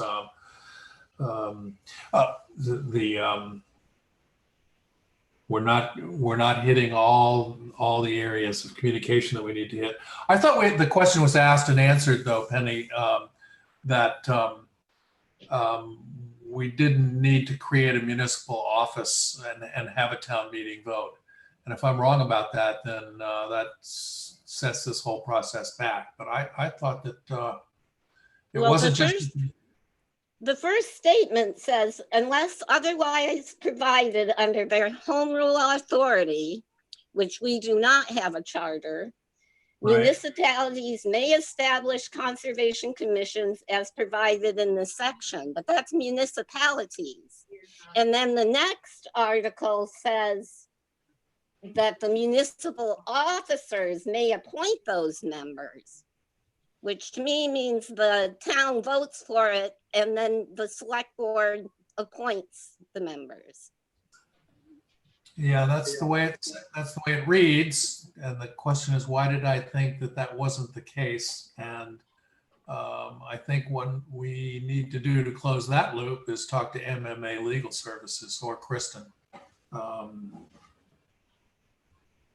Because we may be going down a path of exerting powers and authorities that we don't have. And I would throw in, when you create something, I would like to also know, how do you dissolve it? If should the need be arise, the dissolution of said committee. You create a monster, I shouldn't say a monster, but you create something. How do you uncreate it if that were to be needed? Yeah, don't appoint anybody, right? Yeah, generally speaking, don't appoint anyone. as long as you create it under a certain construct, you destroy it under the same construct. If it can be created by the select board, it can be dissolved by the select board. If it's created by the town in a town meeting vote, you have to dissolve it through the town and the town meeting vote. And Chelsea was just looking at it there in the statutory language. You know, it is a, I don't want to say gray area, but yes, as a lot of statute, it's not specifically worded, but I definitely think that Penny's point is very valid and something that we can look into. Just building on that, because of the amount of folks that we had displaying an interest in managing all that, and how you all typically do in-person interviews for folks before you appoint them to committees, and that being more difficult now, I did provide in the packet a committee application, a kind of draft committee application. Pretty basic and simple: name, address, phone number, email, committee you wish to serve on, why do you want to serve on this committee, do you have any background that's useful for this committee, would you like, what would you like to see accomplished during your time on the committee, and your general philosophy, and then do you want to serve on any other committees? It's a way of getting better information if you can't necessarily interview all these folks in person. Okay, that sounds good. But in this case, and we already drew the distinction once before, the difference between a committee and a commission. And that may be why we're a committee we can establish. And the question was, a commission is different because it has the Title 30, that has 30A involved. So let's answer that question and before we go forward. Does that make sense to everybody? And tell the interested conservation members that we did a little oops here. Yep. Yeah. If you're looking for input, Owen, on just some wordsmithing, I got a couple just of comments to consider. On page 1, section 2, membership and attendance, the last sentence has words to the effect that said, you have agreed to work in a cohesive manner with other members. Cohesive is an unusual word to put, like, you know, I would recommend we change that to collegial. I think that's what the intent is. Right out of my mouth. But, and then the other thought was in the section that talks about their duties, which I guess is at the top of page 2, it talks about a report that they would submit. I think what we want is a report that would be provided in time to be included in the annual report, the town's annual report. They had initially proposed a different month. I changed that to December 15th because if the treasurer did their report out on December 15th, any requests for money could go through the budgetary process and be included in the annual report. Okay, so December 15th gets it in the annual report? That was Yes. Yeah, because we're doing that. We produce the annual report after the closure of the budget. So we're putting that together in February so that we can have everything printed for the March town meeting. Okay, answers that question. Thanks. Yeah, that was the only thought I had, just reading through it. But yeah, what I'll do is I will fire off an email to MMA Legal and clarify that. My apologies for not doing that before. And then the last thought that I guess that I have is there is this active group that you all are aware of. They're the ones that had talked, and then Wes making the request for the tide gauge. And so I think in the interim time where we're getting clarification on this, if there are items of which a good-natured group of folks trying to do good things for the town, if they need town approval to accomplish some of those things, it can always be brought to the board, and the board can authorize the installation of X or an event or, you know, the various different things, just not under a conservation commission at this time. Yeah. Like landscaping. They did a walkthrough in the stump dump area the other day, right? Oh, I didn't know about that. Okay. And then I don't know about the mission statement and whether you all wanted to provide any guidance on that. That was another thing that that group did provide. Yeah, that read fine to me. Okay.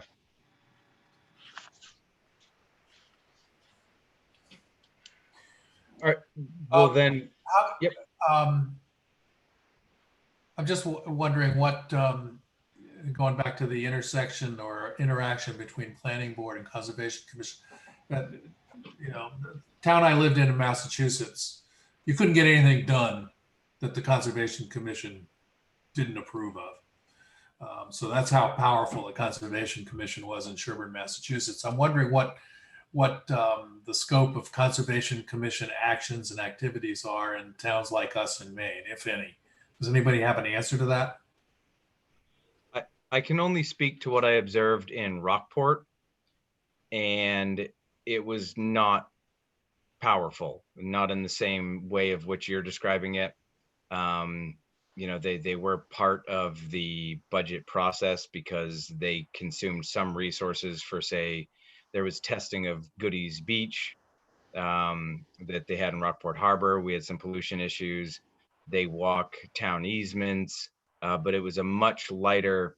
In my 3 years on the select board, I never saw the Conservation Commission's opinion asked on any planning board item.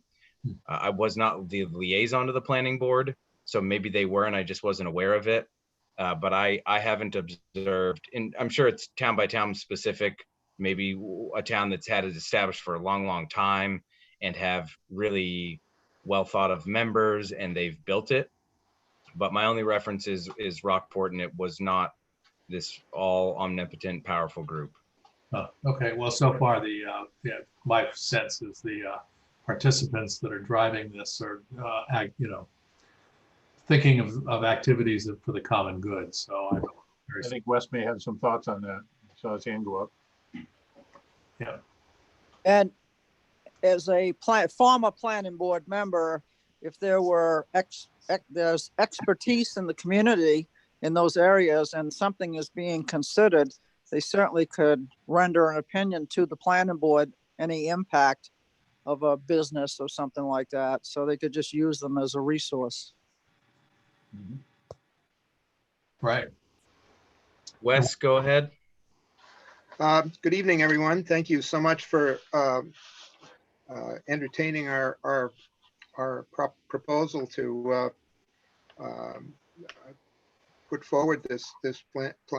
It's not a planning board, the Conservation Commission. We had no designs on getting involved in the planning. That may be inevitable in the future because of the nature of the committee, but our committee is a group of people that are in the town, that are year-round residents, that are very interested in the health of our very valuable treasure of an environment. Where I think our genesis was my wife Theo here started a monitoring program on the West-Kig River that continues Georges River Land Trust efforts and extends the work done by the state, the DNR and the DEP with our folks with the fisheries in the river and the health of the birds and the wildlife. We feel very strongly about our town and our river and its eventual health. So water quality is one ongoing project that is happening anyway, has happened for the last couple of years and will happen this year in spite of the problems of the virus. I'm personally interested in sea level rise. Thank you for the tide gauge. It'll be up in a while. I'm still calibrating it, and we have some other inputs from the University of Maine on that. We're also interested in public lands being opened for and improved for our residents to use, especially in these troubled times. We found the lost Audubon Trail, and we're working with Audubon to start that one going. We did walk the Stump Dump Trail, looking at as a recreational outlet, at least the part that the town owns, and maybe some extensions to some land that is about to be donated at the other end of it. But these lands are very valuable for hiking.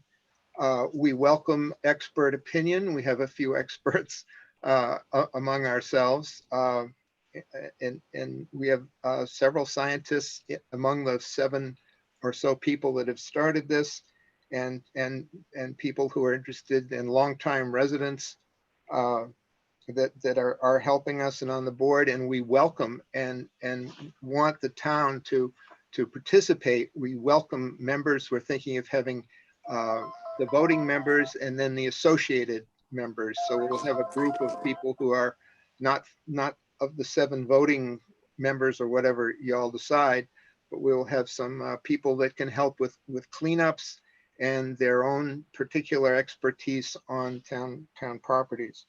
So that's basically, it's just several people who've gotten together who are actually working for the town and want to maybe formalize this a little bit so that we can be more effective and spread education, public talks, get on the website, put the trails on the website. Bylaws get all convoluted. I'm sorry if we didn't get them right the first time. I think you like the mission statement, but we did have some input from other towns, and sometimes the wordsmithing here is certainly available to be improved, and we will improve it if we can get a copy back of your comments on that. We'll straighten it out however the town wishes it to be finalized. Thank you. Thank you, guys. Continued thanks. Like to get the clam flats back in that river. Our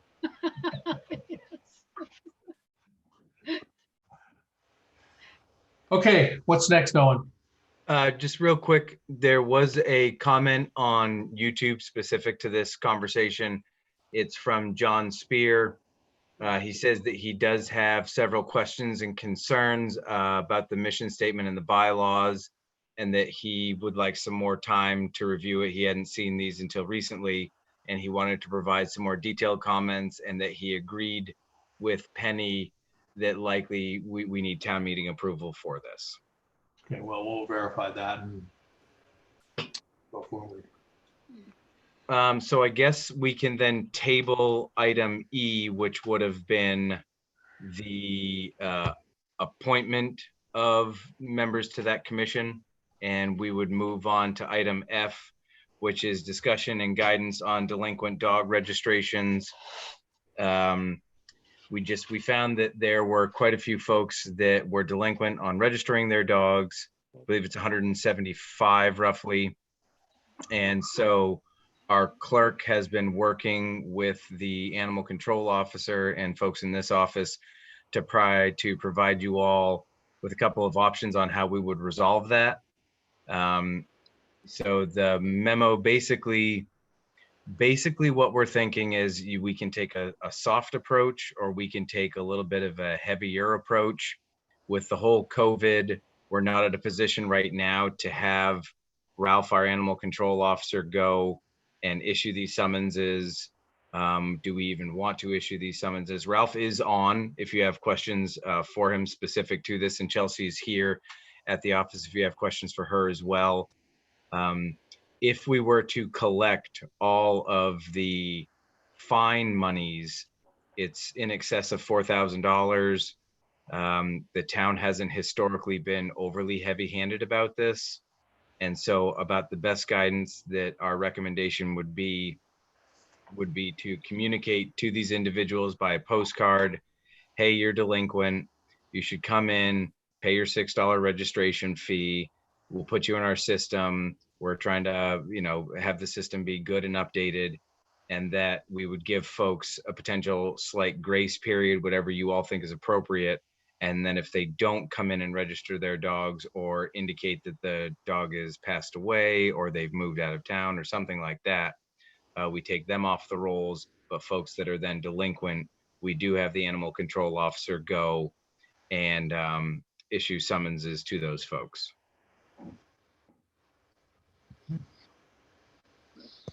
I'll start with the dogs are supposed to be licensed in January, so it has nothing to do with this virus to begin with. And historically, Michelle was always calling everybody and letting them know that they would do. She was doing a lot of callbacks, which I think at this point, a friendly reminder with a due date that they can avoid being penalized would be appropriate. Yeah, I'll add my comments. I like the idea of a postcard. I'd also recommend that we use that card to introduce our new ACO, introduce Ralph to the community, and and also put a date on there if it was due January 1st of this year, I think we probably should say, okay, I don't know what the right day is, maybe 1 October. I saw in here, I think in the memo that in October you start renewing for the coming year. So we either need to waive the whole year license, or we need to give them a date that says, okay, you've had a 9-month grace period. Time to come in and get your dog registered for the current year. And while you're there, you might as well register them for the coming year. So my thoughts on it. I like the idea, and the memo was, I appreciate the initiative. Yep, I agree with my colleagues. Soft approach and then the hammer. And so I did unmute Ralph, but just so that we have some clarity on this, the new licenses need to be done October 15th. Between October 15th and January 31st. Between October 15th and January 31st. One of the things that we had considered doing, but it does kind of leave the date ambiguous, is 30 days after the lifting of the governor's emergency proclamation. But then that makes the assumption that people know when the emergency proclamation is lifted. Yeah. Ralph, do you have anything to add? Well, I think I agree with the board. They're kind of following what I was thinking. We take that soft approach at first. Chelsea did a great job writing this up. We send them the postcard. I feel we should give them 30 days after the town office opens back up. I think that's what the state offices are doing as well, giving them a grace period of another 30 days.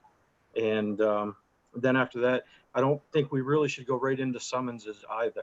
I can issue written warnings. I have an actual form, a written warning form that I could hand out first and then go into I'm not too crazy about summoning people for not licensing their dog. It needs to be done. But I think if we could take that two-part approach first. The other side of this too is not just the dog licenses. I think as far as a safety factor, also the rabies vaccine is tied to the licensing. And if we don't keep that under wraps, we'll be in a situation that Bath had, or potentially have a situation like Bath had a couple months ago, where rabies was very fluent in the community with the animals. And then you got a whole nother series of issues. The other also on this topic, the 175 dogs, it's been lax in the past, I believe. And I'm not sure if that whole 175 dogs I think some of them probably have died. Maybe people have moved. So it actually may not be 175. And I believe sending out that postcard will actually do wonders. These people at one point had their dog registered, so they wanted to register their dog. It'd be the people that never registered their dog in the first place that wouldn't comply. Yeah, and Chelsea very much agrees that 175 is likely not an accurate number. It's just what our system reflects. And my bad for using the summons language directly after the warning. Definitely agree with Ralph that the warning letter, so the soft postcard, a warning letter, and obviously, I mean, he's your all's employee, and I would defer to him and the clerk on how they want to continue that process. This would be a good topic if you're starting a list for the newsletter. Yes. And good newsletter topic. Well, thank you guys. Ralph, I really appreciate the way you've taken this up, by the way. Thank you, Walter. I've had a lot of help from Chelsea.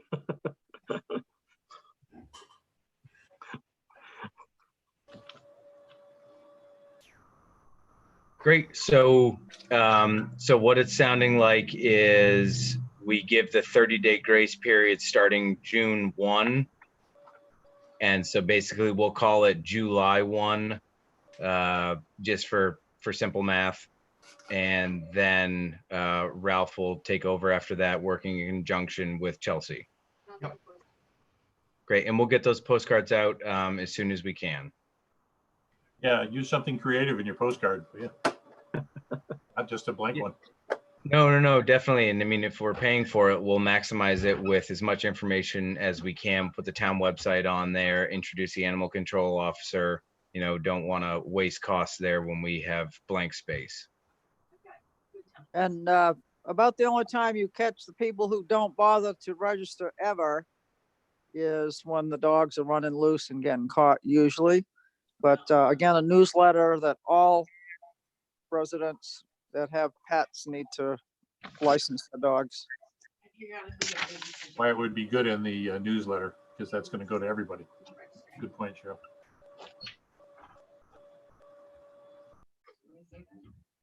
Okay. Oh, hang on just one last second on this topic. So periodically, the state will actually send me lists of people who have vaccinated their dogs.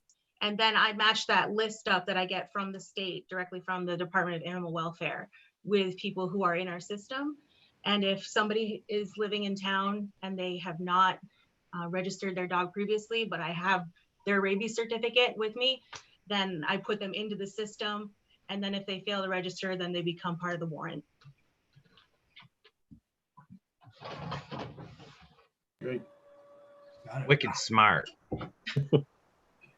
And not to be, but just because we're on the topic, one of the things that's actually been the most awkward as it relates to the rabies is, in Ralph, maybe we can resolve this somehow, but people will come in with receipts from Tractor Supply and they did get their rabies shot, but what we need to see for proof of that is not a receipt. It never matches up. So people are trying to do the right thing, but we can't give them that authorization, and we've had to do it multiple times. So, but that's not necessarily for you all. It's just an interesting observation. Okay. All right.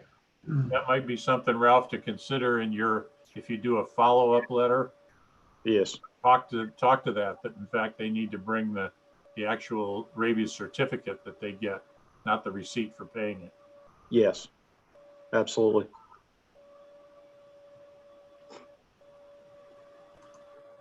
Great. So the next item G, is accepting a donation from Sandra Williams for Village Cemetery. It's in the amount of $100. She does this every year. From what I understand, she's been doing this every year for roughly 10 years or so. Move we accept the donation. I second. Discussion? Thank her. Yes, thank you, Sandra. And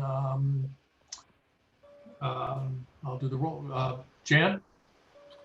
Aye. Carol? She's muted again. There she is. Aye. Oh, Walter. And I. Jan. So all three of us. And Penny's got a question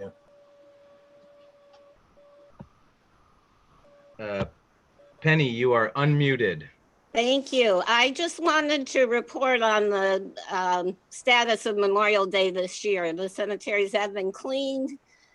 Jeff Northgraves and his sons will handle the village cemetery and I will do the rest. We will not have a community effort this year. We'll just do this on our own. There is a flag shortage, but I think I have just enough to manage this year. Just an FYI. Thank you. If you end up falling short, Penny, the American Legion Post in Tenants Harbor is also doing the flags, and we have some, probably enough that we can share if you run out. Wonderful. Thank you. And Penny, remind me just to let the board, what's the cemetery heading out to St. George that had the lighthouse keeper, the nice Abby Burgess. Abby Burgess Grant is buried in Forest Hill Cemetery, which is just before the St. George line on 73 on the right-hand side of the road. And I bring it up because the sign had blown down and we had reacquired the sign. We tried to salvage it. It was not salvageable, but Jerry got a new sign worked up. So Forest Hill does now have its sign back up. And I went and looked at that Abbey Burgess's monument. It's actually really interesting. There's a very small lighthouse out there. You remind me that we also need a sign for the new cemetery we've inherited on Westbrook. Oh, right.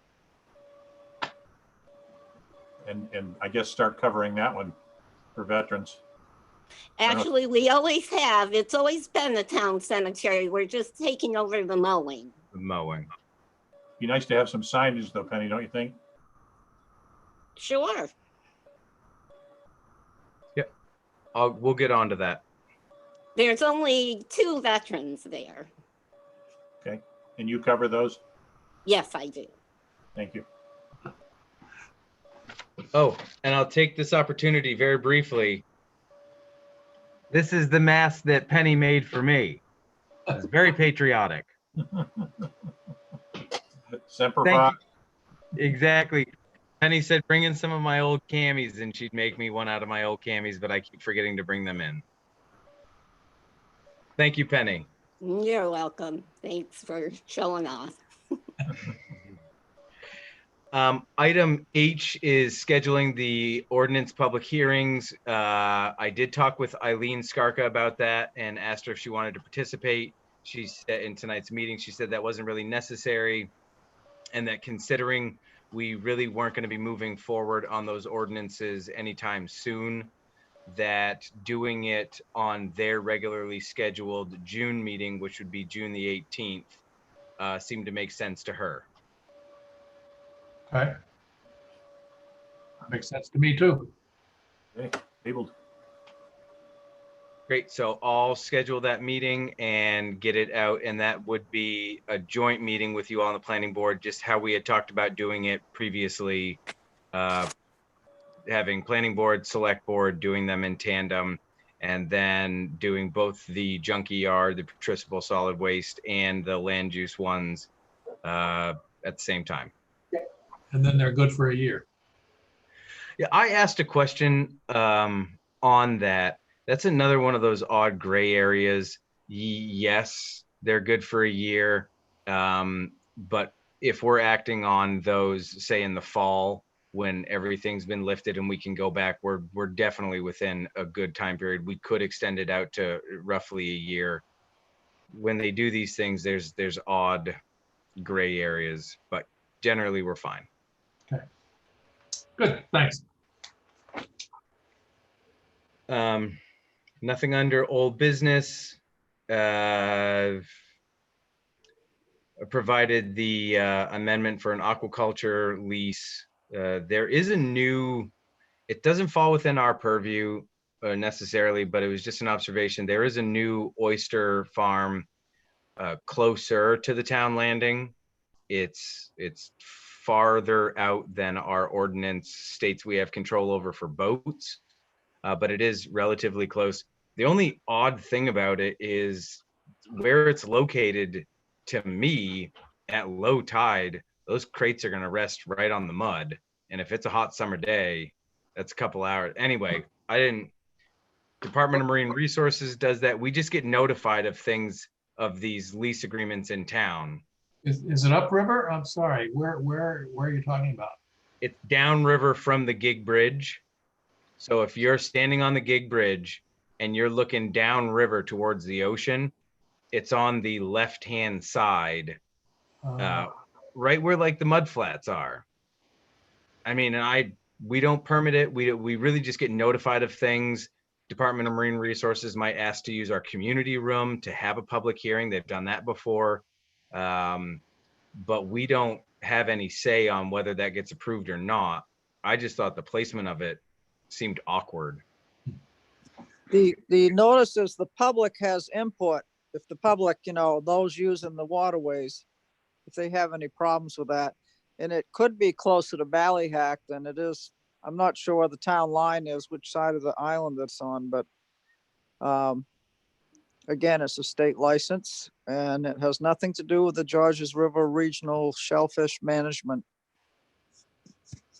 Yep, primarily how the town is involved is just making sure that the applicant has notified all the riparian abutters, if you will. And so we work with these leasing applicants to identify who they need to make communications to.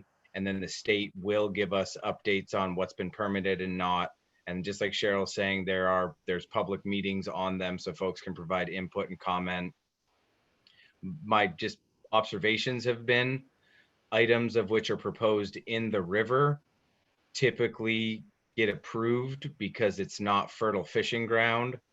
Items that are proposed within our kind of town waters but are closer to the island and could be infringement on historical fishing grounds, those seem to meet a lot more resistance. And that's why you're seeing these oyster farms in the river itself. Yeah, and where the spots for a harbor master, where a harbor master would typically sign, Nick Stillwell, our regional, thank you, Marine Patrol officer, signs for that. Also, so I tried a couple of different ways to have the printout for the real term maintenance be easier for you all to understand. I'm sorry I couldn't get it to come out in a better format than that, but really what you're looking for is on page 4, which has the more after an issue is reported. I haven't had a ton of time to try to figure out exactly why the Knox County collective of all the different municipalities that are doing the similar thing, why none of them seem to be opting for the maintenance agreement. And because of the collective knowledge base in that group, I've been deferring a lot to their opinions on things, because it's a bunch of town managers and administrators that have years and years of experience. They bring their public works directors in. I don't know if it's because they feel that their public works director has the ability to manage some of this stuff, and that maybe somehow us being more lean, it would be more difficult. But I have heard that Real Term really, really likes to push their maintenance agreements. It's a funding source for them. It's a revenue that comes in with really light work that they have to do on their end. One of the big things, as far as I'm concerned, is theoretically anyway, these light systems that we would install have a long useful life before, I mean, they're LEDs. They're not these sodium whatevers that might blow out a little bit after you install them, again, theoretically. So I don't think that we need to worry about ongoing maintenance for many years. A storm coming and knocking stuff out, but then that just falls into an insurance category. Going over the insurances recently, it is a question on there that they're asking now. Does the town itself own streetlights? So we would get these streetlights insured. It seems to me that we should look at Real Term's proposal and Headstrong Electric, whatever the people that are doing all that work, and the vendor that everybody's choosing, right? Yeah, except that what Real Term is offering, they would still send us an invoice for the technician that comes out in the bucket truck. What it is that they coordinate that technician, and they, yeah. So we're still going to have a town our size needs something like that. We've been managing those lights for years with CMP. Yeah, and with the smart controls, whoever the administrator is and whoever has the credentials, they'll get a notification that a light's out. And then we call up Headstrom and say, hey, go to Rockland, we're out of that device, install it, and send us an invoice. $50 a month for someone to basically do nothing is, I think, why the other managers said at this time it's definitely not necessary. That's what it sounds like. And then I did include just a letter from Pope Memorial. Oh, one thing, going back to the dog conversation, and Chelsea, correct me if I'm wrong, any of those fine fees that we collect, the town is not allowed to use those as general revenues, and we do need to put them for animal welfare, but that's okay because we pay Pope Memorial $2,000 and something every year to take animals from this town. Right. Yeah, so any fee money we get for that would just go to offset that budget line. I'd love to see that paid by something other than tax dollars. Yep.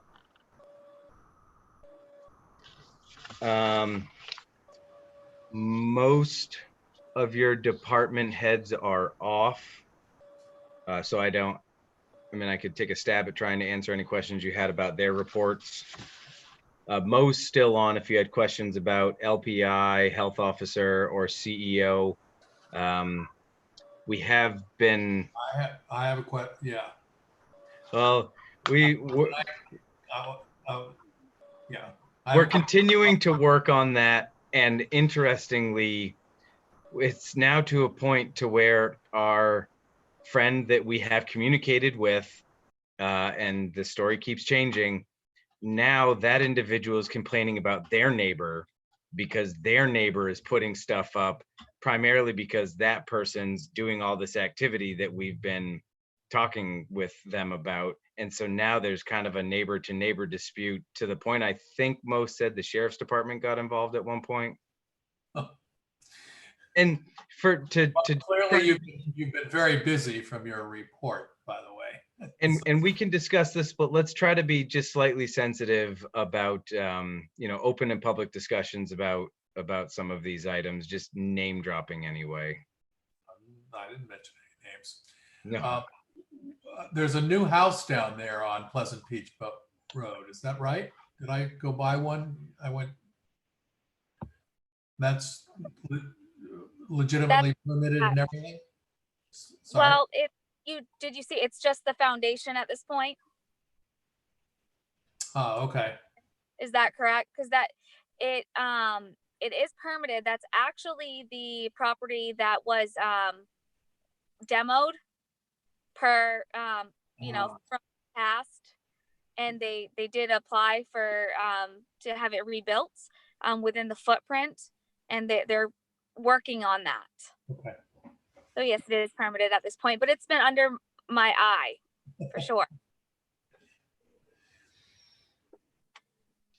And from your report, it seems that you're going back over prior permits to verify them or validate them. Is that right? Is that the activity, one of the activities? Yep, that's one of the activities in regards to taking over for LPI. I've been trying to follow up in regards to permits that have already been approved, because there are secondary inspections that need to be processed past the point of just the one approval. That's where the $15 fees come in here and there. Just for, say if somebody's installing a septic, you see it the first time when they scarify, and you are supposed to revisit the site to make sure that all of where they put it is supposed to be, it follows the blueprint. Okay. Great, thank you. Board, Cheryl, Jen, any? Keep it up. Nice reporting, Mo. Yeah, I would say that probably the nicest report we've ever had from the LPI or the CEOs. So well done. Thank you. A couple of quick items from me on my end. I did cover earlier the FEMA reimbursement stuff. We are not yet at a position to submit those expenses to FEMA, and we're going to be working with county EMA to make sure that we do that right. We're all prepped up and ready. I've filled out all the stuff for us to submit those, but the emergency needs to be lifted before we can actually submit those receipts. Another thing was I did submit that Fishing for Energy grant, and waiting to hear back on that, whether we got that or not.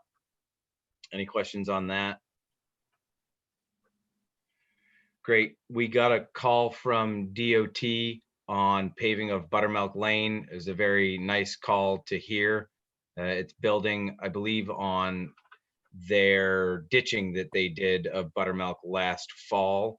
And so I connected them with Jerry to make sure that they're giving him updates trying to figure out where they're going to put equipment, just so that we have a better understanding. They said June or July, but the individual didn't know exactly when. On the Island Road project, I'll be sending out an email shortly, seeing if there's a good time for you all to do that workshop that I mentioned previously, so that we can get the plans out there into the public sphere. Just my only concern about putting plans out without supplemental discussion about it is that, you know, not all of us are engineers, that's for sure. And so putting plans out without a good discussion really is going to probably lead to more questions than answers. And we want folks to have a really clear understanding of what the town's looking at doing. Well, and I thought we had talked, you were going to speak to the engineer about putting together a presentation that would be in layman terms that we could either have at the town meeting or at some public forum. Didn't we talk about that in the past? That, you know, I mean, I've seen the drawings that they've done, but those are kind of engineering level stuff. I think a simpler drawing would be useful for the public instead of the several. I think we got 4 different drawings, and then a little bit of an explanation of what they're seeing. I don't know. I might have been confused on the simplification of the drawings. I do recall talking with you about the presentation portion. That was kind of what I was going to try to accomplish with having you all just ask some questions, so we could probably break it into 2 parts. The engineer's initial description of the project and what they've done, and then stop it there for a bite-sized understanding, and then have your all's board discussion with them as another supplemental for folks that are even more. Engineers will be at that meeting then. Yeah, it would be the same format that we're doing right now, a Zoom meeting that we put on YouTube, and then we can put the items on the website with a link to the video. But I will ask about more simplified drawings. I'm not sure what that would entail, but I can ask Andrew Hedrick about that. Yeah, we can talk about it at the meeting too. Yep. And like hands up on mute here. Is that something again for our newsletter, that a 1-page explanation of the project? Because a lot of people are not going to watch this. You know, there's been a lot of information out, but if Gottlieb, Dorsky or whatever, if they can do either 1 or 2 pages or whatever it takes. Definitely. The only thing I would say is, with all the items that we've already discussed tonight about putting on the newsletter, we might be looking at a multi-page newsletter, and what they've been doing in the past is just a single page but double-sided. However, I will say we've done, go ahead. Just a lot of the space on those historical newsletters was taken up by basically a town directory. So we can save some space by just putting go to the website town directories on there. And that buys us, I think, close to 1/4 of a page. It's our newsletter. Do as we like. Yep. No recipes this year. Zucchini bread? Anyone? The skate park stuff that came up very recently. Not looking for any decisions from the board, more just a general sense. It is an opportunity for the town if you all want to expand what it is that we can do at the skate park. The Midcoast area, Knox County, you know, there used to be a skate park in Rockland. There was the one in Camden that's now getting shut down. I know that there's a skate park in Washington. However, it's on a private camp. It's Metal Art Camp for, you know, relatively wealthy kids from away, and I don't think that they allow public access. So we're kind of the last local skate park. Ours seems to be getting good usage, so I'm in favor of seeing what they can offer us. Yeah, it was packed today. Yeah. And I'll just say, every time I go down there to remind the kids about number count and keeping distance, they've really been great. They're good kids down there. We haven't received complaints other than there's a lot of activity. That's really the only complaint that we've received, is that there's a lot of kids and older folks down there hanging out. I see older folks with their grandkids. It's really nice. It's a playground. Now it's Yeah. gonna be a community garden, so get used to it. Great, then we've got some really good spots in town that we can store any of these components until we have a really solid plan worked up. I talked with Pam a little bit today, and she said there might have been just some slight miscommunication on the quickness of which decisions needed to be made, and that apparently those folks in Camden aren't looking to like get rid of it tomorrow. So I just wanted to get a good sense that you all supported us kind of collecting up some of these bits of equipment, making sure we know what's good and what's not. I don't want to accept junky equipment that we have to put too much into, but I think there's some really good stuff there that would make that park even better. Yep. Keep it going. Great. And then the last thing was, I apologize for not putting it on the agenda, but we have some good time. I was ecstatic to get an email from Terry Baines, my predecessor, that she wants to be on the budget committee. I think that would be great. Her knowledge of the town, she's a town resident, she was the former administrator, she crafted your all's budget for years.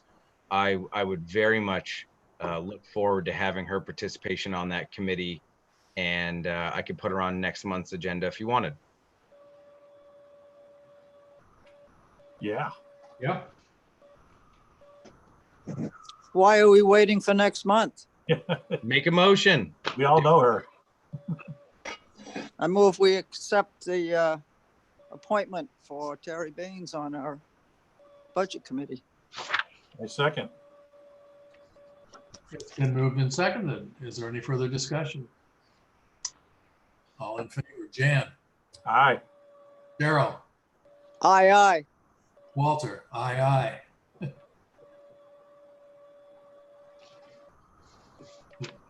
The appointment is made. Great. And then last little bits of supplemental information.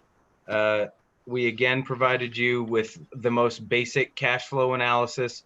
We continue to try to itemize those things a little bit better so that you can make better meaning out of the money coming in and the money going out where it's going.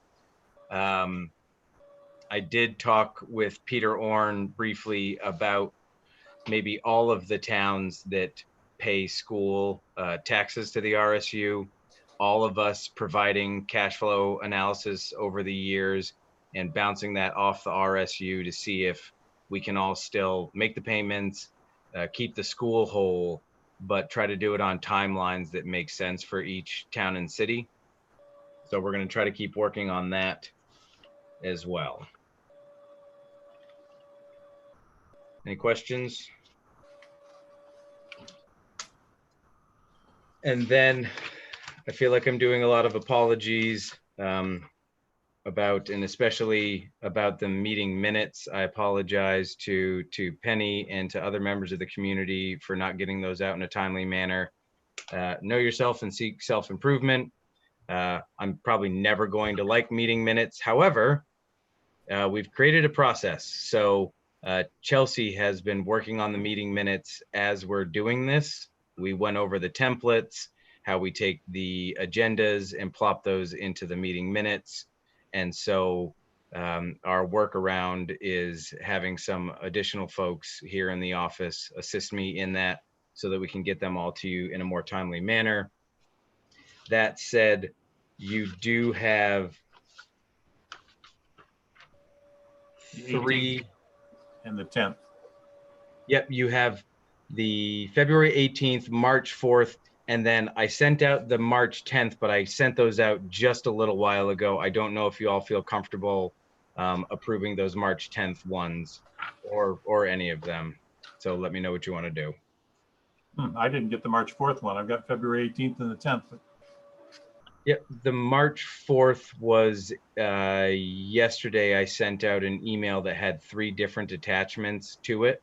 Okay. One of those attachments was just the March 4th meeting minutes. The other attachment was supplemental department head reports. And then the third attachment was the initial packet that I had sent out on Thursday. Okay, February 18th, Andrew Stansioff's name is misspelled. Okay. Yeah, February 18th also, under new business, Bravo, Environmental Committee. And that environmental is misspelled. You with me? Yep. Okay, and then moving over to paragraph H. Actually, you've got it bulletized, the fourth bullet down. It says there was a discussion on language of the proposed article about Guilford Butler school demolition. And then Gaudio moved, Waterman second, a motion to set Putricide waste ordinance. I think those are two different topics. Yep. So I'm not sure where that belongs, but I'll review my notes and resolve that. okay, I had nothing on March 10th to edit. And I haven't seen the fourth. I'll have to go back and dig it out. I don't have them in front of me, but anything that references the Georges River Regional Shellfish Management, GRISMO, I did note when I did read them that you just had GRRM. And so the acronym needs an adjustment, needs an S in it for shellfish.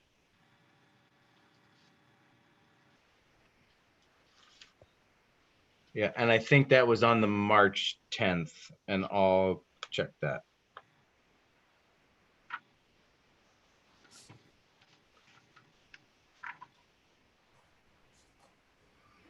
So we're still missing April. Yes, I started on those today, but I don't have those for you. Hurry up. Will do. Thank you. Okay, well, with those edits that I gave you for the 18th, I would move that we approve the minutes of February 18th and March 10th. And if somebody else is happy with the 4th, I would add that to my motion. I am. Okay, and the 4th. Second. It's been moved and seconded. Any further discussion? Hearing none. Jan? Aye. Cheryl? Aye. Walter says aye. Great, and I will get you the April 14th and then tonight's meeting minutes shortly. Are you doing minutes for the May 5th meeting that we did with the Yes. budget committee as well? Oh, yep. Okay, so. All right, so we're June 9th. Mhm. Yep. And July 14th? 14th. Okay. And then there are opportunities, if something arises, we could turn that workshop with the engineers into a meeting if we needed something. And then also when you meet on the June 18th with the planning board, if something came up, we could notice that as a meeting as well. Yeah, and I just remembered the July 14th is actually the voting day. Yeah, the location. Oh, That's right. yep. We could either move it. Well, the 7th is the Tuesday before, or the 21st is the Tuesday after.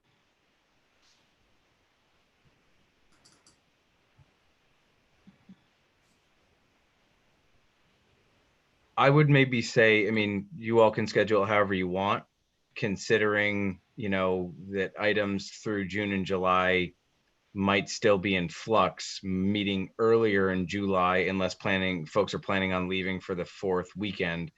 I would love to see it on July 7th versus the 21st. I accept your logic.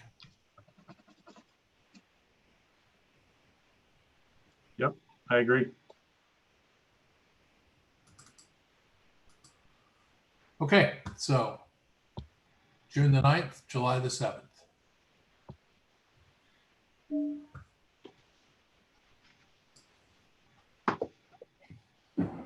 Great. Anything else? Somebody has to sign the financial warrants. Yeah, I've been doing that. Okay. I was in the office yesterday and signed the warrant and some checks. Very good. Thank you, Jan. Oh, no problem.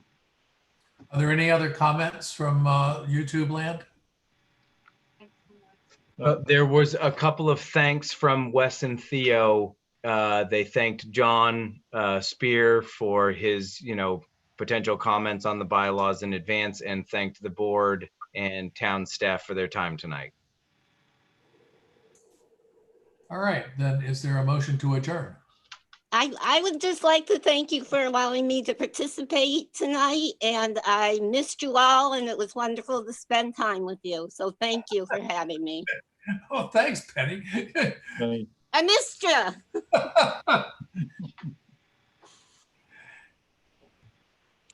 Move we adjourn? Owen, I'm sorry, Owen, would you please, when you do the smooth of the minutes that we've just approved, would you resend them? Because some of them you've sent with draft on them. Yep, absolutely. When you smooth them, if you could resend them in an email, I like to retain them too. Yep. And I'll second your motion, Cheryl. Good. All in favor? Jan? Aye. Cheryl? Aye. Walter? Aye. Thank you, Owen. Thank you, Chelsea. Yeah, you guys all be safe. Yeah. Thank you. Well out there. Thank you. Have a good evening.